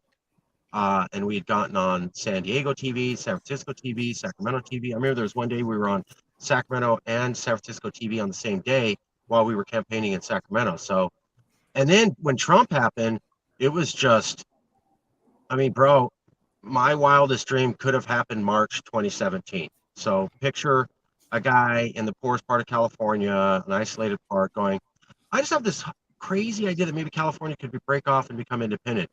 In 2012, 2011, I'm doing that. 2016 rolls around, and it looks like it's going to go down. A radical idea 4 years after conception. So I've roughly been rolling a roller coaster. 2016, 2017 was dealing with being a Russian spy. It was a horrible time. It was the best of times. It was the worst of times. We were famous. I achieved all my dreams, but I was considered a Russian spy. And mostly I spent those years being yelled at and ostracized and being accused of felonies and stuff and being put up for court cases. And then so we had like 40,000 people and I don't want to lose it. So you're jumping through hoops. You're like, this is a game and we're getting somewhere. And the moment you get somewhere, suddenly it explodes. It's like, oh, hey, you had 10,000 people. Here's 120 in 2 weeks. Figure out how to give them all a home when you're operating with 10 before. So we were overwhelmed and I was just jumping in, and then it was Russian spy. And then I asked the other guy to step down as top leader. I took over top leader so that it was me, and we were in California. And then it was hemorrhaging the losses because here's your dream. It's a pipe dream. All of a sudden it comes to be real. And then the moment it's real, someone's taking it away from you. Just as fast as you had it in your hands, it's now slipping through your fingers and you're doing this. Just holy shit. I've been working so hard for this. Don't let it all go. Just keep juggling. Just keep juggling. Keep it there. Keep it there. Keep it there. And that was 2018, just juggling to stabilize the patient. And that was 3 years ago. And then I just held on, just trying to stabilize. And I think I stayed in that relationship too long. And then we had a nasty divorce, which I don't regret anything I did, but and the guy now is crazy and he's saying horrible, racist, discriminatory things and anti-Californian. I'm not part of that at all. And he's attempting to defame my name, but those who know you know you. What? Those who know you know you. Yeah, but it's also like, but you spend 5 years with someone and you share hotel rooms, and you spend years together on the ground, and they suddenly turn on you, and it hurts. It feels like when I got broken up with my first girlfriend. You know, obviously I'm cisgendered or whatever, but the emotional connection was there. So I've been healing and going through this, but I need to run. Basically, I got caught up. Good. After it stabilized, I should have ran. What are you going to run for? I think for me, it's either you got to run for assembly or one of the other statewide office holders, attorney general, lieutenant governor, or governor, because Calexit's a statewide idea. So if I was going to build on my fame, it'd have to be something that I could get statewide attention for. Assemblies are statewide offices, and then there's those top three. I've been encouraged to run for governor or either lieutenant governor especially because they thought I could make a splash and I understand the policies. Also, Newsom is not as popular as he once was. He survived the recall, but what they're not reporting is he really took a beating from that. But you caught me off guard, dude. Good. Can I follow up on that with I tell you what, you go ahead because mine might take us in a different direction. So if you're gonna stay with I was just gonna say good because and was gonna have a quick follow-up question. What party will you run under, or will you run as just Calexit? Well, can I give you the metrics I would consider when answering that question instead of an answer? Okay. So what are the rules for that though? Like, is there something where can you run unaffiliated, or do you have to run unaffiliated, or you can run as a Democrat or a Republican? That's different than the party endorsing you. So you can say, "Hey, I'm a Republican. Right. I'm running as a Republican," and the Republican Party can also say, "We don't recognize you as a Republican, and we're not endorsing you." But you can still run around calling yourself a Republican. So usually you want to claim a party and then be recognized by the party, although that doesn't always work. There was one guy who ran as a Republican, never got the endorsement, and then still won. So it's not impossible, but it's difficult. This is basically a uniparty state. So the Democrats run everything. They're in control of everything, about 80%.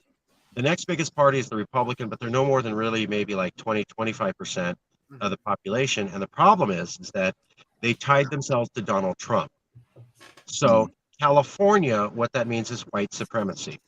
So if you run as a Republican and you weren't one of the never Trump Republicans and you don't have a Twitter feed for the last 5 years showing you were against him, then you're a Trump Republican and therefore a white supremacist, which is not going to go very far here. So, which is going to be weird for you, just saying. I was I mean, yeah. So and I didn't like Trump, so I could run on that. I worked with a guy who was running for governor, Nicholas Wildstar, and he was a never Trump Republican, and that was the only reason I was messing with him, because that was sort of my game. Mhm. So I might run as an ex-Republican who is never Trump, but then I'd be spending most of my time explaining that even though I'm a minority, I'm not a white supremacist, because Yeah. I would run as a Democrat. White supremacist, so Mhm. If I were in your shoes, Marcus, I'd run as a Democrat. Yeah. it's the most logical step, because then you're not really upsetting the apple cart. You're kind of playing along. Mhm. And Gavin Newsom said California's a nation state 5 times. So I can point to that and go, hey, that guy's so awesome. I just wanted to follow him. And they'd be hard pressed to argue that. Those are the metrics. We're a uniparty state. I'm more fiscally conservative and out of line with the Dems on that. But on cultural issues, I'm in line with them. Sure. But I don't really like the fact that it's a uniparty state. It's not good. I know that having one group with nobody calling them out on their shit is not good. Mhm. It's Sure. just not good. It's not good. The other question is, how do I frame my background? So who's going to be nicer to me given that I was part of the secession movement? Would it be the Democrats who supported this when Trump was in office, or would it be the Republicans who would support it now that Biden's in office? Because they like you going, oh, you want us to secede from the guys in office? Great, we'll support that. So right now, I'd go for what might win. Well, won't there be a flip? Like, I think that's his this- question, though. this Which one of those system- is it? Go the ahead, system Nicco. always likes to do a flip. So, Democrats are here, we're undoing what the Republicans are doing. And now to shake it up, oh no, everybody lost footing. Now it's Republicans again. So it's like, do you think you can call it? And I mean, well, to be honest, if you really look at it, you already had Democrats, people on the Democratic side who already like the idea. Yeah. And you have people on the Republican side who already like the idea.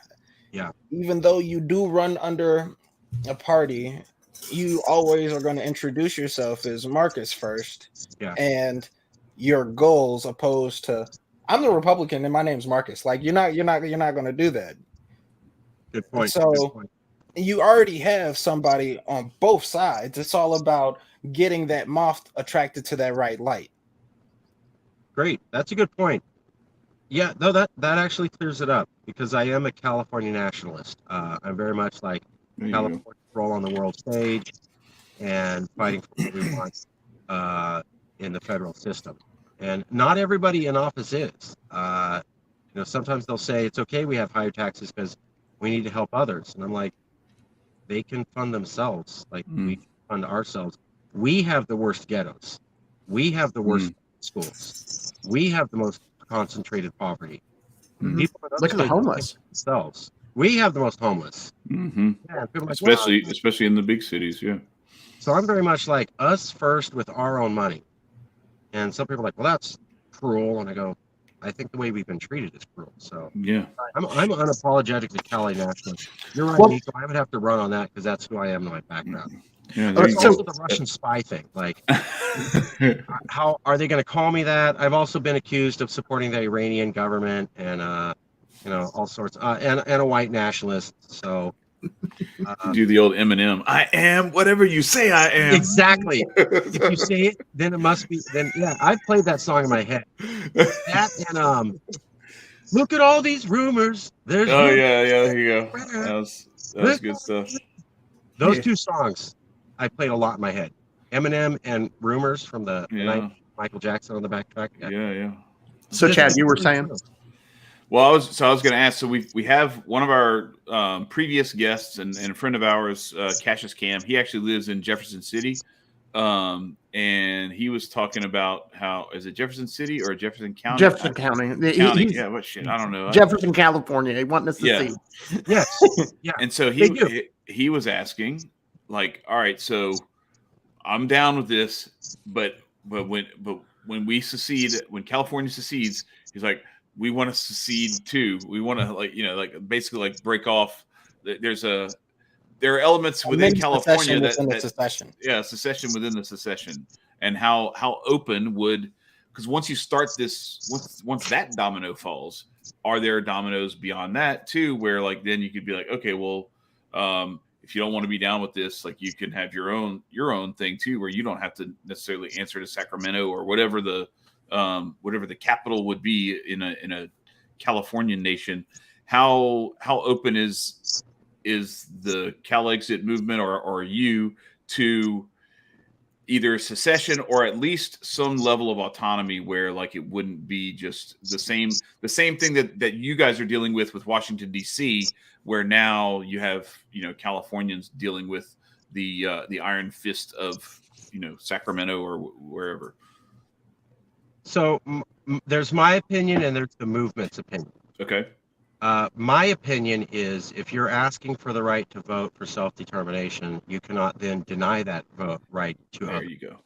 So you're saying I have the right to be free, but you don't. Right. That's well put.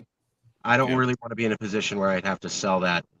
At the same time, when they proposed splitting up California 2 different times under Tim Draper, the 6-state solution and the 3-state solution, the Public Policy Institute of California, which is the think tank for the California government, did surveys where they asked Californians, how do you think about splitting up the state? It was like 73% were against both times. So if Jefferson wants to leave, as I understand, you have to get permission from the state that you want to leave in order to leave. That's the law. And both surveys recently done showed 73% of the population was against that. So I think you should be more open to it, but these are hard surveys. They did them twice on the issue. Californians are kind of nationalists like me. I see this as one whole thing. The other part is that counties don't exist. Counties don't legally exist in America. Counties are creations of the states. States exist by the Constitution. Counties don't exist by the Constitution. So California as a state has a legal right to secede because it is a legalized government entity. Counties can't claim a right to secede because there is no recognition under federal law that they exist. They'd have to actually create existence to be recognized as a participant in the law. Whereas we actually have the right to go to the Supreme Court and sue, and we argue under Texas right. If we Texas versus White, we get enough votes, we can go. So I think it's fair.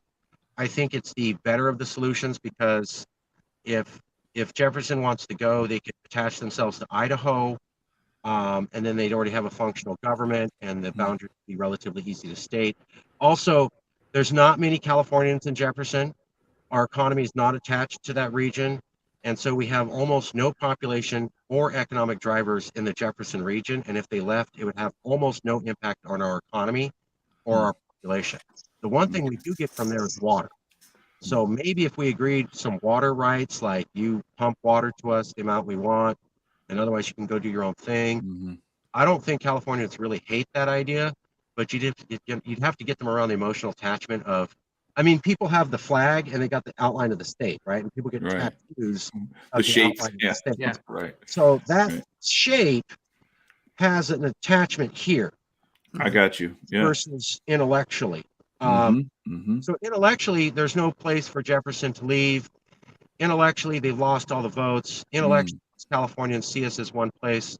But technically, public policy-wise, you're going to say, hey, world, you need to give us the right to be free, but don't give these other people. I just don't. Right. Because I was under Calexit for a while, and I'm like, could you sell that? And I'm like, I don't think I could sell that. Can I follow up? Yeah. Because I think what we're talking about may potentially change should Calexit actually succeed and happen, right? So do you think that perhaps some of the motivation behind that 73%, this is just me thinking out loud here, okay? I could understand if people wanted to, in solidarity, stay together because there's this Washington, D.C. albatross that weighs down on the state, that if you break up into 5 or 6 or 3 or however many different states, that you then sort of weaken yourself by by dissolution. If you succeed in seceding, then at that point now you're looking at, okay, if someone wants to self-actualize, then they have that freedom, and it's a little more easily respected once the bigger fish that has to be fried first is taken care of, which is breaking California off of the U.S. Yeah. So we had something called the Great Epiphany, which meant the day that all Californians realized that we are really like a nation, whether or not we recognize that. Mm-hmm. And the other thing we talked about was the maturation phase that nationality would bring upon. So, like, you don't have this figured out, you don't have that figured out. And I go, have you heard of a country called Israel? So they were nothing. And then in 5 years, they got everything set up. Why? Because when they came together, they said, well, we can't just be a bunch of Jews hanging out. A nation state means you have a military, a police force, a sanitation system, a sewer system, an ambassador system, a university system. There's all these things we have to do to actually have a nation. And so there's this 10-year period at the beginning of Israel where there was an epiphany of all the Jews where they became Israelis because they realized, oh, I came from Europe or Iraq or Russia or wherever, but now I have to turn into an Israeli citizen, and we have to define what that means to be an Israeli, because we have to have an actual nation if we're going to have this example or this experiment work out. We can't just go, look, we're all Jews and we can do dances and eat the food we want. It's great. Many of them right away realize, like, that was fun, but now we're going to have to put in the work. We said the same thing with Californians, that if California was independent, there'd be a lot of maturation that would happen simply because there'd be this awareness of, holy shit, we're on our own.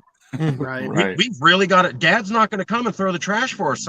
We've got to do this. And we think that would change a lot of things at a very deep emotional level. And you're right. If Californians really had to go through that emotional change at a psychic level, the way the Israelis did from 1949 to 1958, up to Golda Meir as their first prime minister, then you might see a more softening of the opinion that Jefferson should be allowed to go. It's only fair. We were given our right to go. Unfair that we took the right, and then they said that they can't. I need to mention also that one of the things the Calexit movement came up with early on was we said that California should be independent, but that Sacramento should lose control over California. So said there's already too much bureaucracy in Sacramento. Remember, I'm an ex-Republican. Regulations are too high, taxes are too high. I just love our social values and think we can make more money independently. Right. So we said, if California breaks off, there's going to be more responsibilities coming to Sacramento that they're going to have to handle, just like Israel. They already have too many responsibilities. So you're going to have to devolve some of those pre-existing responsibilities down in order to adequately accommodate the new responsibilities that come with being a nation. Right. And one way to do that would be to break California up into states. So if there was already an interest in breaking California up into separate states, you would have California break off as a separate nation. And within that nation, Jefferson could be a state, and you could devolve a lot of the powers in Sacramento to that state so that Jefferson would have a lot more power and representation by like 1,000%, but it would still be within California. That was one thing the movement has offered, and everybody in the movement's generally online with. Oh, we have a. Do we have a new challenger? So we have a new challenger. So Cam, this is our guy. This is our friend Cam from who lives in Jefferson. So I'm gonna let him. From the ultra-conservative statist type of rattle. The alleged organizers of State of Jefferson do not reflect the younger collective like myself. We are trying to distance ourselves from the ultra-conservative statist type who have hijacked our rattlesnake. Cassius Cam, I got to tell you, that's true. I've debated Mark Baird 3 times. He's the leader of Jefferson. He's old. His wife, who's all the organization, is old. The people that he said he talked to that were the leaders were all old. I never really saw any young person at Jefferson in any of the conversations or any of the attempts I did to outreach with them. So I can tell you, yeah, it seems like an old group, especially if you look at the protesters and the pictures. It seems like people mostly 55 and up. I'm not sure if that's true, but seen a lot to back that up. The other thing is they really tied themselves to Donald Trump. So when California was saying, we hate Trump, Jefferson was going, we love this guy.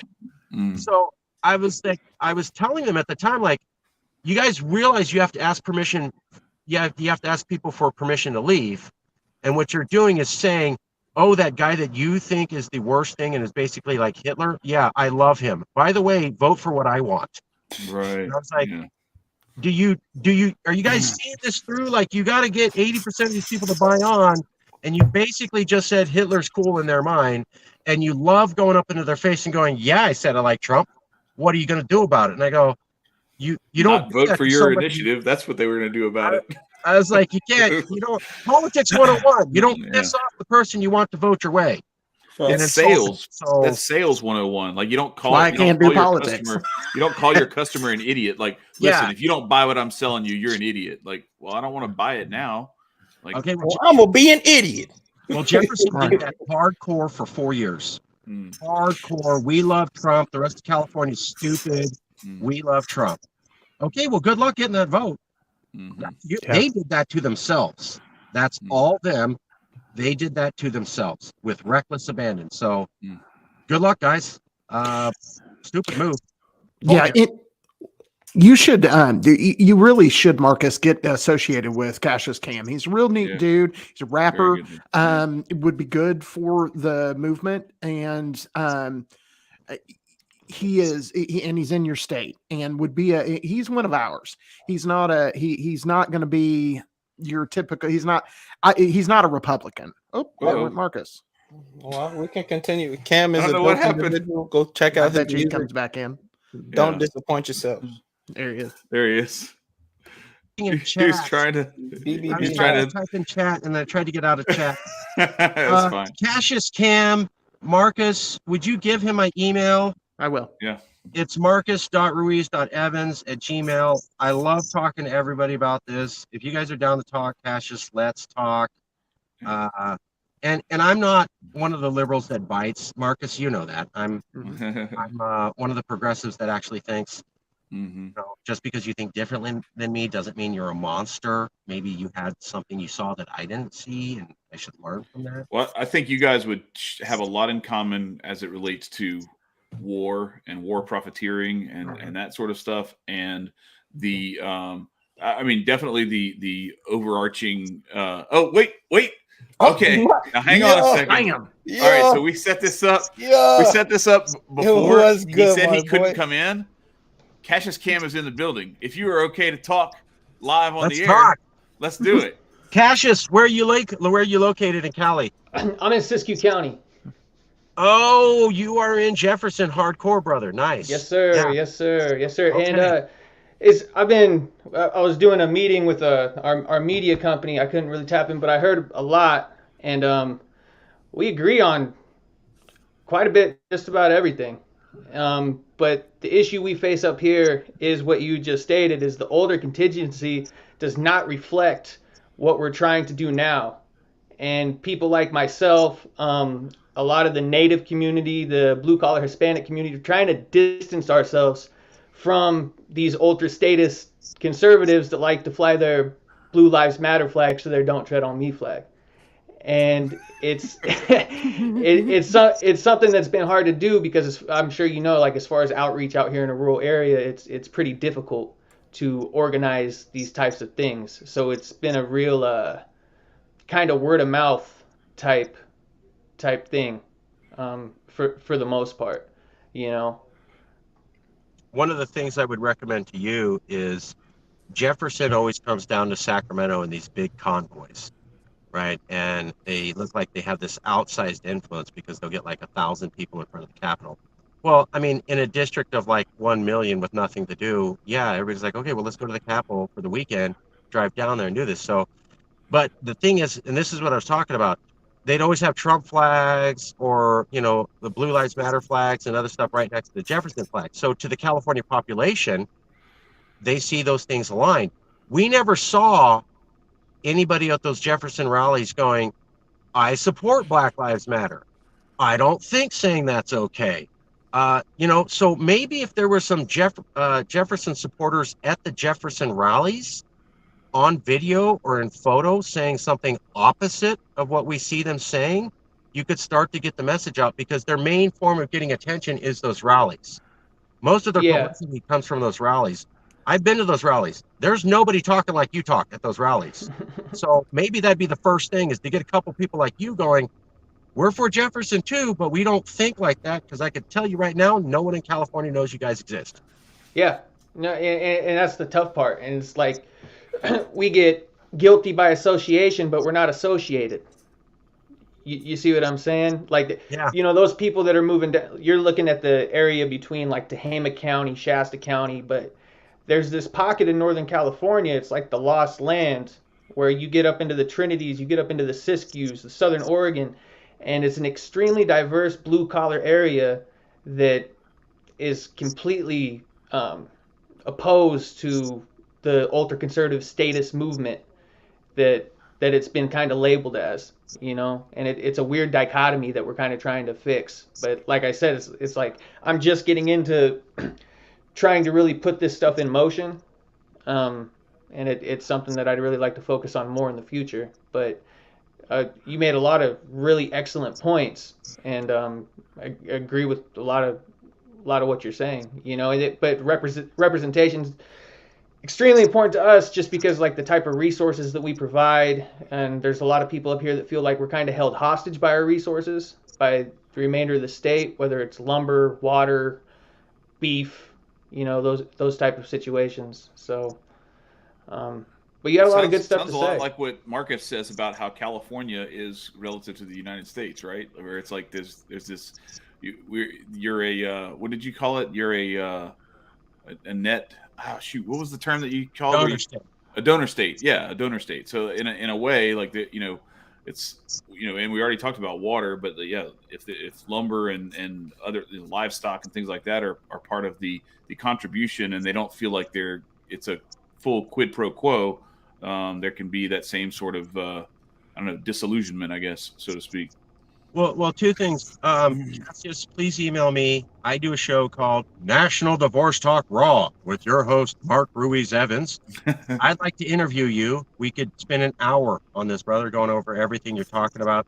That would at least get you an interview in a professional manner, where you're explaining how you don't want to be associated with those people, and it'd be an independent media product, which would at least help you on your journey of disassociating yourself. The other thing I'd recommend to you is that it's very easy to get a permit to protest in front of the Capitol. It costs nothing.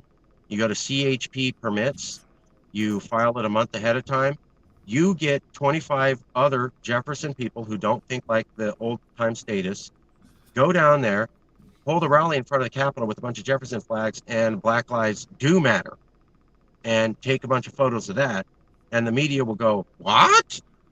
And controversy is your friend. You're simply not documented enough doing this. And one of their famous things is to go to the Capitol with their flags. So you go to the Capitol with your flags and you say a different message from them, and that will cause controversy, which will be picked up by the media, especially local Capitol news, and you're on your way. But I'll warn you, you do what you say, they're going to come for you, right? And I don't mean violence, but I mean they're going to start talking trash on you, because that's who these people are. I'm the last person that's worried about shade, my man. Okay. Hey, I don't want anybody walking into this on. Yeah, someone else told me that, and I was like, they're like, I can handle it. And I go, like, I don't ever not tell somebody what they're getting into, right? Because I wish somebody did that for me when I got started. Nobody did. So I'm always just like, do you know what you're getting yourself into? Yes, I do. Okay, come on in. But I just don't want you walking in here going, all good. Oh my God, they're so mean and vicious. And they're like, what happened? And I go, this is America. What do you need? I mean, it's not the 1960s. I'm a white Hotep anarchist rapper. So I'm used to shade from every angle. You know what I mean? I'm not sweating it. No sweat off my sack, man. Trust me. Do you know any of the do you know Kayleen Sisk? It sounds really familiar. SISQ? SISK, I think she's the tribal leader somewhere around there for one of the big tribes. Do you know any of the tribes in your area? Oh yeah, I work with I actually train boxing, and I work with the Karuks and the Yuruks. We do a lot of programs with them. We train those kids free of cost at our boxing gym. We have contracts with the tribe with the tribe Karuk, like that's the main tribe where we are. Yeah. Karuk means upriver, Yuruk means downriver, and a lot of these people are on board with this too, but there's absolutely no recognition for those people. There's a huge native population up here. It's actually gigantic. Yeah. Gigantic. Just so you MODOK. both know, I have sent your email to Cassius Cam.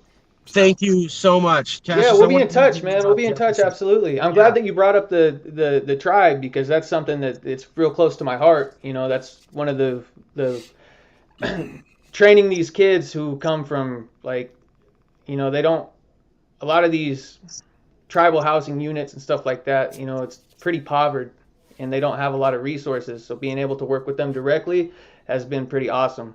And it's, I'd like to get the word out about that too. Did you see the Klamath River, the tearing down of the dam? Oh yeah, Right there. Okay. I know they're psyched about that. and we're having, I mean, the issue with the salmon last year, man, it's been a rough go up here for us. Yeah, I work with the Ukiah Pomo in Mendocino County. Yeah, the Pomo, there's Wintu down there too, correct? Yeah. And just not trying to talk trash on Jefferson, okay, but talk to some of the indigenous, and they say they aren't exactly treated super great by the local county sheriffs in many of the counties in the Jefferson area. Now, I'm not up there, I don't know, but this is just what I'm hearing. If Jefferson wants to leave, they're going to have to get that all tidied up.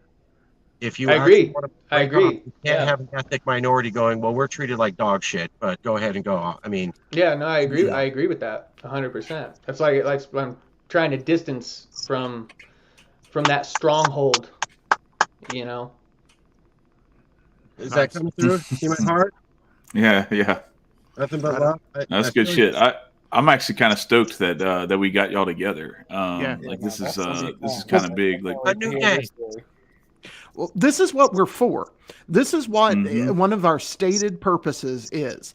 One of our stated purposes is to bring people who may not always agree, but bring them together to achieve freedom for each other. Because we can't do this alone. We just can't. There are not enough of us in our little fucking, you know, whatever group you're in. And whatnot. Yeah. Right. Yeah. There's not enough of us. But you start adding people from different groups into a common cause, and you start building an army. Hey, I want to hear some funny shit. Today is the 22, so it's a master building day or master destroying, and we're putting two Californians together who can most definitely do some real big damage just off this little meeting. So it's a master building day. Let's get it, boys. Yeah, for sure. That's right. So we are approaching our second hour, so I want to try to draw this down to a close because we try to keep it at 2 hours. But I do want to say that if anybody hasn't looked up either one of these two gentlemen, but particularly because Marcus has been our guest for this, and I do want to have Jason on at some point. I'm going to probably switch out the cover for this when I get done. But I do think that people should look into you a little bit farther, because I assure them you're not a Russian spy. And I don't know, man. He gave a very compelling story about his cigar smoking with Putin. No, I'm not for the American citizen. Y'all got me For skeptical. thugs. So Chad's a Fed, and now we got a Russian spy in here. What's next? Right, I know. Marcus, what are you Where's going my to FBI hat? I don't fucking know, dude. I must be the devil. So, but at the end of the day, I think that freedom requires that we cooperate voluntarily. And these are the kinds of things that are going to propel any movement forward. If the two of you get together and at least agree that you might have some overlap and leave each other the fuck alone, that's an advantage. Yeah. But because then we're not fighting each other. Yeah, but I think it's also important. Like, so there's bound to be some solid, if not strong, disagreement in some areas. Yeah. With us and Marcus, or with Cam and Marcus, or anything like that. Maybe even us and Cam, even though we've talked for a while and we've had a lot of conversation. I think we're on the same page a lot. But what I would, to dig in a little deeper on what Marcus was saying and what kind of the purpose of what we've been doing with this show for like a year and a half, almost 2 years now, is putting that stuff aside just long enough that you can build what you want to build together. And along the way, you find out that some of those things that you disagree on are most of the time just like either like kind of like we talked about with the rhetoric. Like, do you want to tell these Californians that like you love Trump when that's going to be like a big red flag that says you must be a white supremacist or whatever? Like, no. And there could be a good reason that you're not a white supremacist, but that you like Trump for some other, some sort of reason. And so a lot of times I think if we work through that spirit of collaboration and compassion and like genuinely caring about another person and trying to see each of our goals fulfilled through working together, that's how you end up in a space where those differences that you have, you start to realize, oh, wait a second, I think I'm misconstruing where this person's coming from. Let me listen a little bit more with a little more of an open heart and open mind to what they're saying, because we might actually agree more on that thing that we think we disagree on. And we actually like, even like the Black Lives Matter thing, like there's a whole, that's a really, really, I don't know, nuanced. There's a lot to unpack there. I'll just say that, with Patrice Cullors taking money and robbing the actual activists and everything else, like all this sort of stuff. There are a lot of people, even in the Black community, who can't stand Black Lives Matter because of that stuff, what has been done to what could have been a really positive movement, and so much of the other stuff. So like that's where sometimes this 30-second bumper sticker culture that we have can be really destructive, because instead of coming to that sort of agreement on like, hey, I think that I definitely believe that Black Lives Matter. All of them do. I am not a big fan of what those people are doing with donors' money, though. And having that nuanced conversation can be a way to build like, okay, so how can we work together to make sure that like this police brutality shit stops? And how can we make it to where these people are held accountable, and to where the things that we're doing and the effort and the energy that we're expending isn't being absorbed into a machine that ends up not doing anything of what it's designed to do. Yeah, I think that Calexit's going through somewhat what Black Lives Matter is going through. It sounds like it. Yeah. You have the actual activists on the ground in a loose coalition who say, this is what we're trying to do. And then you have some elites above them, like Dr. Cullors, who for the longest time I respected, but I get in the last year, there's some highly questionable things coming out, who's saying, well, actually, we're this, and we're that, and we're this. And there's these people on the ground going, hold on, what? I didn't say that. I thought we were all doing X. And they go, well, actually, we're doing X, but we're also doing Y and A and B and C and D and E and F. And they're like, I didn't sign on for that. So I get it. But Cullors had the name. She set up the organizations early on. She capitalized on the namesake. Alicia Garza doesn't even associate with her anymore. By the way, Cullors and Garza, or the Black Lives Movement, was exclusively founded by Californians. Just want to point that out. Like the Black Panther Party. But I get the difference between, you have the elites who are out of line with the rest of the movement. I would say that Marcus can back me up and Adam Kokesh can back me up. I'm not that guy. Right. I'm the dude who says California values mean building bridges while Americans build walls. Governor Brown said that on the world stage. And what it means is that I'd rather talk to you and find out how we can work together, and think that there is some way we can work together to achieve our goals. Now, even with Jefferson, my opinion was, I'm quite willing to let Jefferson have a vote if that was the only way we could get California to secede. For me, I think California would be better off independent, and it'd be worth sacrificing certain things to do it, even like Jefferson. Not everybody believes that. But what I know, and this is the same thing I said to the Texas and New Hampshire groups, is we all win the more normalization that happens for this conversation. Rising water raises all boats. So you're a crazy secessionist. You're a crazy secessionist. I'm a crazy state secessionist. You're a crazy nation secessionist. What if the topic of secession wasn't crazy? Right. What if people in Jefferson talked about it and it wasn't seen as nutbag? And what if people in California talked about it and it wasn't seen, you must be automatically insane? And we started to get to be where there are insane people talk about it, and then there are very rational people. Like if you see Daniel Miller of Texas and Alu Axelman in New Hampshire, very boring, dry, boring people talking about secession. They're very rational, almost to a point it works against them. But the media images, like me, I'm a California secessionist, so I must smoke a pound of weed a day. I must have no idea I how wish I government did. works. Everything is a Never caricature, read a man. policy magazine. I must have no understanding of how the law works. When actually I filed 12 initiatives, they were processed. I've argued with constitutional scholars in California twice and got them to back down. I've argued with 30 reporters and got them to back down. I've done reports with the New York Times. We've raised money. We've done all this stuff. I've written a book that was recommended by foreign policy scholars. No, none of that's true.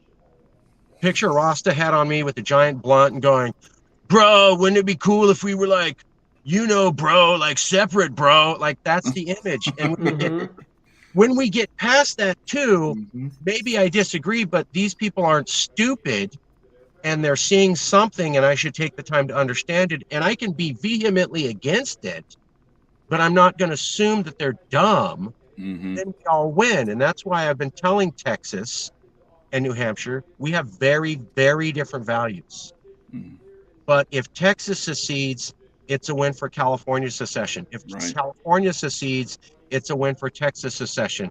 It makes it real. It makes it possible. It makes it sane. The main argument against Jefferson, against Texas, New Hampshire, California, Hawaii, Alaska is all the same. You crazy. That's just nutbag talk. So we have to normalize the conversation in order for all of us to win, which basically happens like this. More taped conversations of rational people discussing this radical topic in a rational manner destroys the narrative. And that's why I'm always telling people you need to be doing shows, you need to be doing videos. And California activists are so moralist and purist. They're like, I don't want to shamelessly plug myself. And I go, motherfucker, do you know what age we live in? It's the internet. You have to shamelessly plug yourself. You have to repeat what you're saying 50 times for people to get it. So get over your moral high ground. But that's where we're at. We all win by having these conversations. We all win by working together. That's why I'm willing to work with Jefferson. Imagine if Jefferson and Calexit were at the same rally in Sacramento. That would be news. That would be global news. Global news is good for Calexit and Jefferson. I explained this to Mark Baird 3 times. They wanted none of it. Look how far they've gotten in that time. Nowhere. That's why you got young representatives over here. Just saying. I feel like it's like there's this this establishment tree that's just casting shade over all these small contingencies of people that want something completely different than they've been proposed to want, and decentralizing from this big fucking machine. Like, you're calling me radical? You know what I mean? Right. Like, I look at it the other way and I'm like, dude, how do you guys not see how insane it is to have this huge corrupt system funneling all these ideas, or trying to make it seem like all these ideas are insane? It's like, dude, you guys are psychopaths. 350 million people, all like ruled by the same 600 people in Washington D.C. And it's a lot of people up here. It's like, dude, I just want to build a fucking shed on my own property without a permit. Is that too unreasonable? Like, I'm just trying to homestead. Leave me the fuck alone. Like, right. And it was the Leviathan. I think that Thomas Hobbes, the guy wrote Leviathan in the 1800s. And talked about how a central government authority with tentacles constantly reaching out and grabbing and pulling in until it can't operate anymore. So we've known about this concept of over-centralization of government and one animal trying to grab too much power and control it not being effective for about 200 years. It's not a theoretical concept. America's gotten too big for its britches. And in Calexit, we always talk about how we're basically the teenager who's 19 and still living at home with mom and dad, but has a better job than dad. And makes more money and can easily get your own place. But you're still living at home, and mom and dad are going, I don't like it when you have parties and girls over after midnight. And it's like, well, I'm an adult man. And charging you more for rent than the mortgage is. Yeah. And I have to pay rent at the house, even though I could go get my own house and my parents' house. and have rules, but I shouldn't do it out of some sentimentality of the family, even though I'd only be moving down the block and I could see him on every Thanksgiving. Right. Yeah. That's where we're at. That's what it's just a teenager. It's not, there's no hate. There's no, what does Putin want? This is simply, we think that we're kind of an adult now and we kind of really don't think like mom and dad, and it'd be better if we got our own place, and why can't we still be family?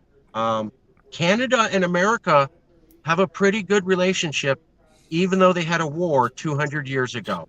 They seem to get along pretty well. So if California was independent, why is the assumption that it would ultimately be this bulwark against America instead of another version of Canada, an allied nation? Like where, based on wild. It's wild. No, that's too much thinking for them.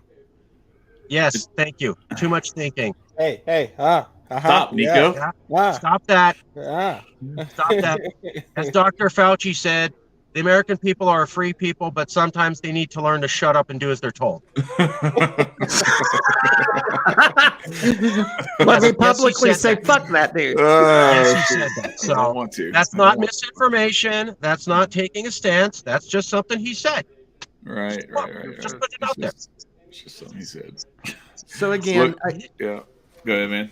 I was just going to say again, I think that we are well served when we work together, and I think that you're going to see, and I've seen our communities coming together, whether it's hoteps or whether it's anarchists or whether it's secessionists. We're all starting to figure out that we're the ones getting fucked. So we have figured out that, we are cool with each other. So I want to continue that, and I want to thank again Cassius Cam, who is the homie. That I want to thank you on air for the introductory music for my Forgotten Freedom Fighter stuff. That's fire, and I look forward to your further expanding your activism and your music. And Marcus, as always, dude, you're my brother, and I've known you now forever. And you've always been very gracious with me, and even when we don't always agree. And I say that, but honestly, we don't disagree that often. Fair enough. But right. Yeah. But what you're doing is very important because, like I said in the beginning of this video, you're laying down the framework that the rest of us will base it on. And so I appreciate that. And so again, Marcus, speaking of plugs, do you want to plug anything? I think I already have your new Twitter in the Calexit Home. Go to Calexit Home. That's Calexit Home. That's Calexit Home. Calexit Home. Calexit Home. That's where the real members know who we are, and we're trying to regroup with 160,000 of us. Watch out for the other previous channel on Twitter and Facebook or mass emails. That's not me saying those things. Check me out at marcus.ruiz.evans if you are interested in national divorce or secession. I'm trying to host the most in-depth talk shows on that. I'd like to interview Cassius, but I'm open to anybody else who wants to talk about these topics. I've interviewed more people and done more shows covering it in detail than anyone else. And finally, I want to say all of you look fire. You also look lit. All of you look on fleek. And I mean no busting when I say that, and then no cap. No cap. No cap at all. Oh my gosh, this guy. Nicco, what did you do? Yeah. So, He smokes that Kelly. That's what he's doing. Oh shoot, Marcus, real quick. Fire busting, no cap day. Yeah, it's Calexit Home. That's on Twitter and Facebook. Just Twitter. Just Twitter. Okay. All right. Just wanted to make sure. So just Twitter, Calexit Home. Don't go to the other pages because there's hijacked. They've been hijacked, and they be tripping, yo. They be tripping, yo. That's right. They be on some bullshit. Anyway, we very much appreciate you coming on and filling it, and also like send our best to Jason. Like I hate that he's going through what he's going through, and I hope he makes it back home safely and gets as good of a new vehicle as he can pull off under the circumstances, because that's a rough situation to be in. Yeah, send me this recording as soon as you get it. We'll post it up at Calexit. Yeah, from there. We'll do. Yeah, for sure. I'll also send you I also send you to Cam's work too, because I think that one of the things that he might bring to what might be helpful is his musical talent, because music leads revolutions. Mm-hmm. Yeah, and thank you too, Cassius, for coming on, bro. I appreciate it. I got sorry it. for the sneak attack there, No Marcus. sweat, no sweat. But we had set it up, and I didn't get a chance to tell you, and then he just popped up in the thing, and I was getting ready to tell him like that he might be coming, and it was. I'm not worried about talking to anybody or covering any Good, subject good. publicly. After you're called a spy for a year and threatened with 9 different felonies, you're kind of like, bring them on. Yeah. What do you want to say? Let's do it. So I hear you. nice to meet you guys. I always have a good time. Yeah. Stay fleek lit bussin', okay? And also, Marcus, what do we do? We stay free. Peace, y'all. Stay free.